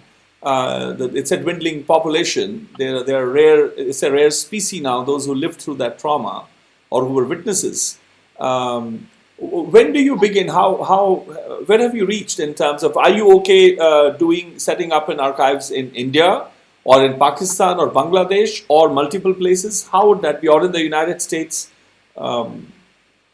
Absolutely. I think we're just waiting. We're waiting till we hit that benchmark, and we're very close. And now we can start seriously looking at where we might put a few permanent exhibits. And I think we would look to work with cities that wanted to invite us, that wanted to provide the land and physical resources, and we would bring with us the cultural resource that we have. And a very large team of oral historians who've done this work, and curators who are curating it as we speak. So we can bring that cultural resource if we have the location and physical resource. We would need partnerships. We have explored it very lightly, but nothing really seriously yet, because we haven't been at that stage. And we're finally at the stage where we can do this more seriously, maybe in a few months to a year. I see. And how many ways are there to memorialize 1947 partition-like events in history? How many ways are there? There are yeah, many such ways. events So, like you partition-like named- events. Yeah. So you just named one way. That's a memorial, a museum rather. There you can make, you can write lots of books. You can do movies. You can make educational curricula. There's a lot of different potential ways. There's the archive like that we've built, memorializing this event. It doesn't have to be just a physical structure. I think in India, there's a great attachment to physical memorials. But I think here in the West, especially, the digital has become a very powerful resource. And now with coronavirus, it's even forcing people in places like India to look at that more seriously. Yeah. There is, before we let you go, there are two small comments that I can share with you. One is, of course, there's many people are thanking you for your work. The compliment, and you will see, I'm sure you will get a chance to look at them. And perhaps if there are questions, you may respond to them as well in the next days. Anirudh Kapoor says, great sacrifice, personal and professional. He says it's a proud feeling. I think that sums up quite a bit. And Dr. Surjit Singh, he, I think, also says something very important. It's the last comment that I have on my page, and I think it's an important last word as well. He says, partition is not just a Punjabi story. I think that is a very, very important, thing that you've shared from your perspective, that it's more than Punjab. Yes, the Sikh, the Gursikh Panth lost the greatest deal. Islam did not lose as much. Vaishnav, Sakat, Shaiva traditions did not lose, but we, the Gursikhs, are near extinction as a lived doctrine. It's easy to keep a beard. You don't cut your hair. It's easy to wear. It doesn't take less than a minute, actually, from less than a minute to a few minutes to tie a turban. To read five Banis, sixth soul, but living tradition, something that lived the core that was in Punjab was severe. So I have studied the impact of partition on the intangible heritage of this land. I would say that the impact was very, very phenomenal on Sikhi, on Gursikh Panth, or Nanak Panth, or Nanak Panthi, and the whole idea of the construct where Guru Granth Sahib, with all the languages and 24 languages, 120 dialects, the idea of Kabir saying in Guru Granth Sahib, don't call Vedic and Indic Semitic and Indic scriptures as false for those who do not contemplate on those. The whole idea of weaving a collective, a fulkari with all the colors and acceptance of diversity, that was impacted, and we are seeing the impact of that in the countries that have come out of that old Hindustan as was there. But thank you so very much, Guneeta, for taking time out. It means a lot to me. And thank you. It means a lot to me that you had had me and had the archive represented today. It's how could I not? This Baithak series, I think, would have been incomplete without your presence and your participation.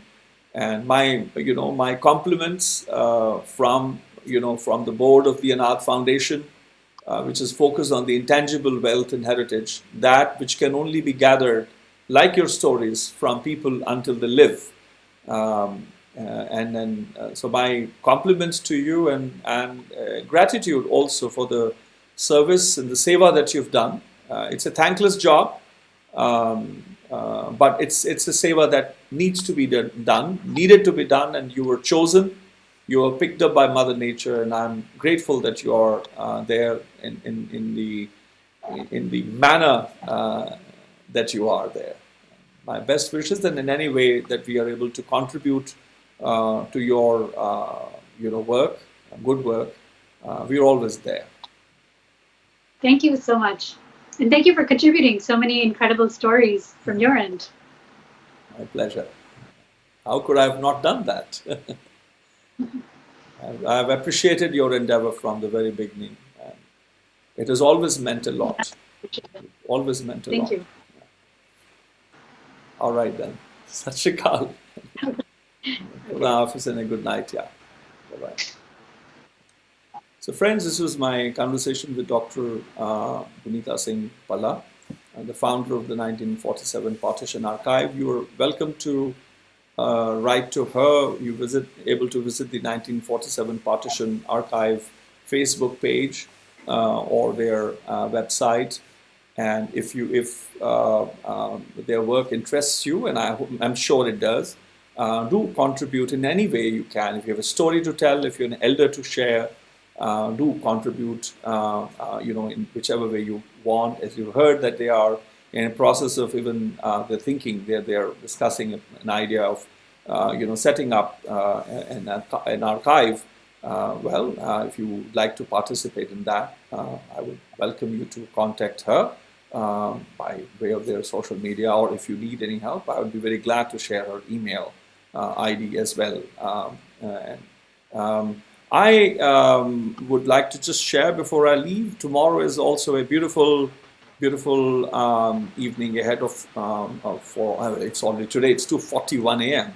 Goodness me.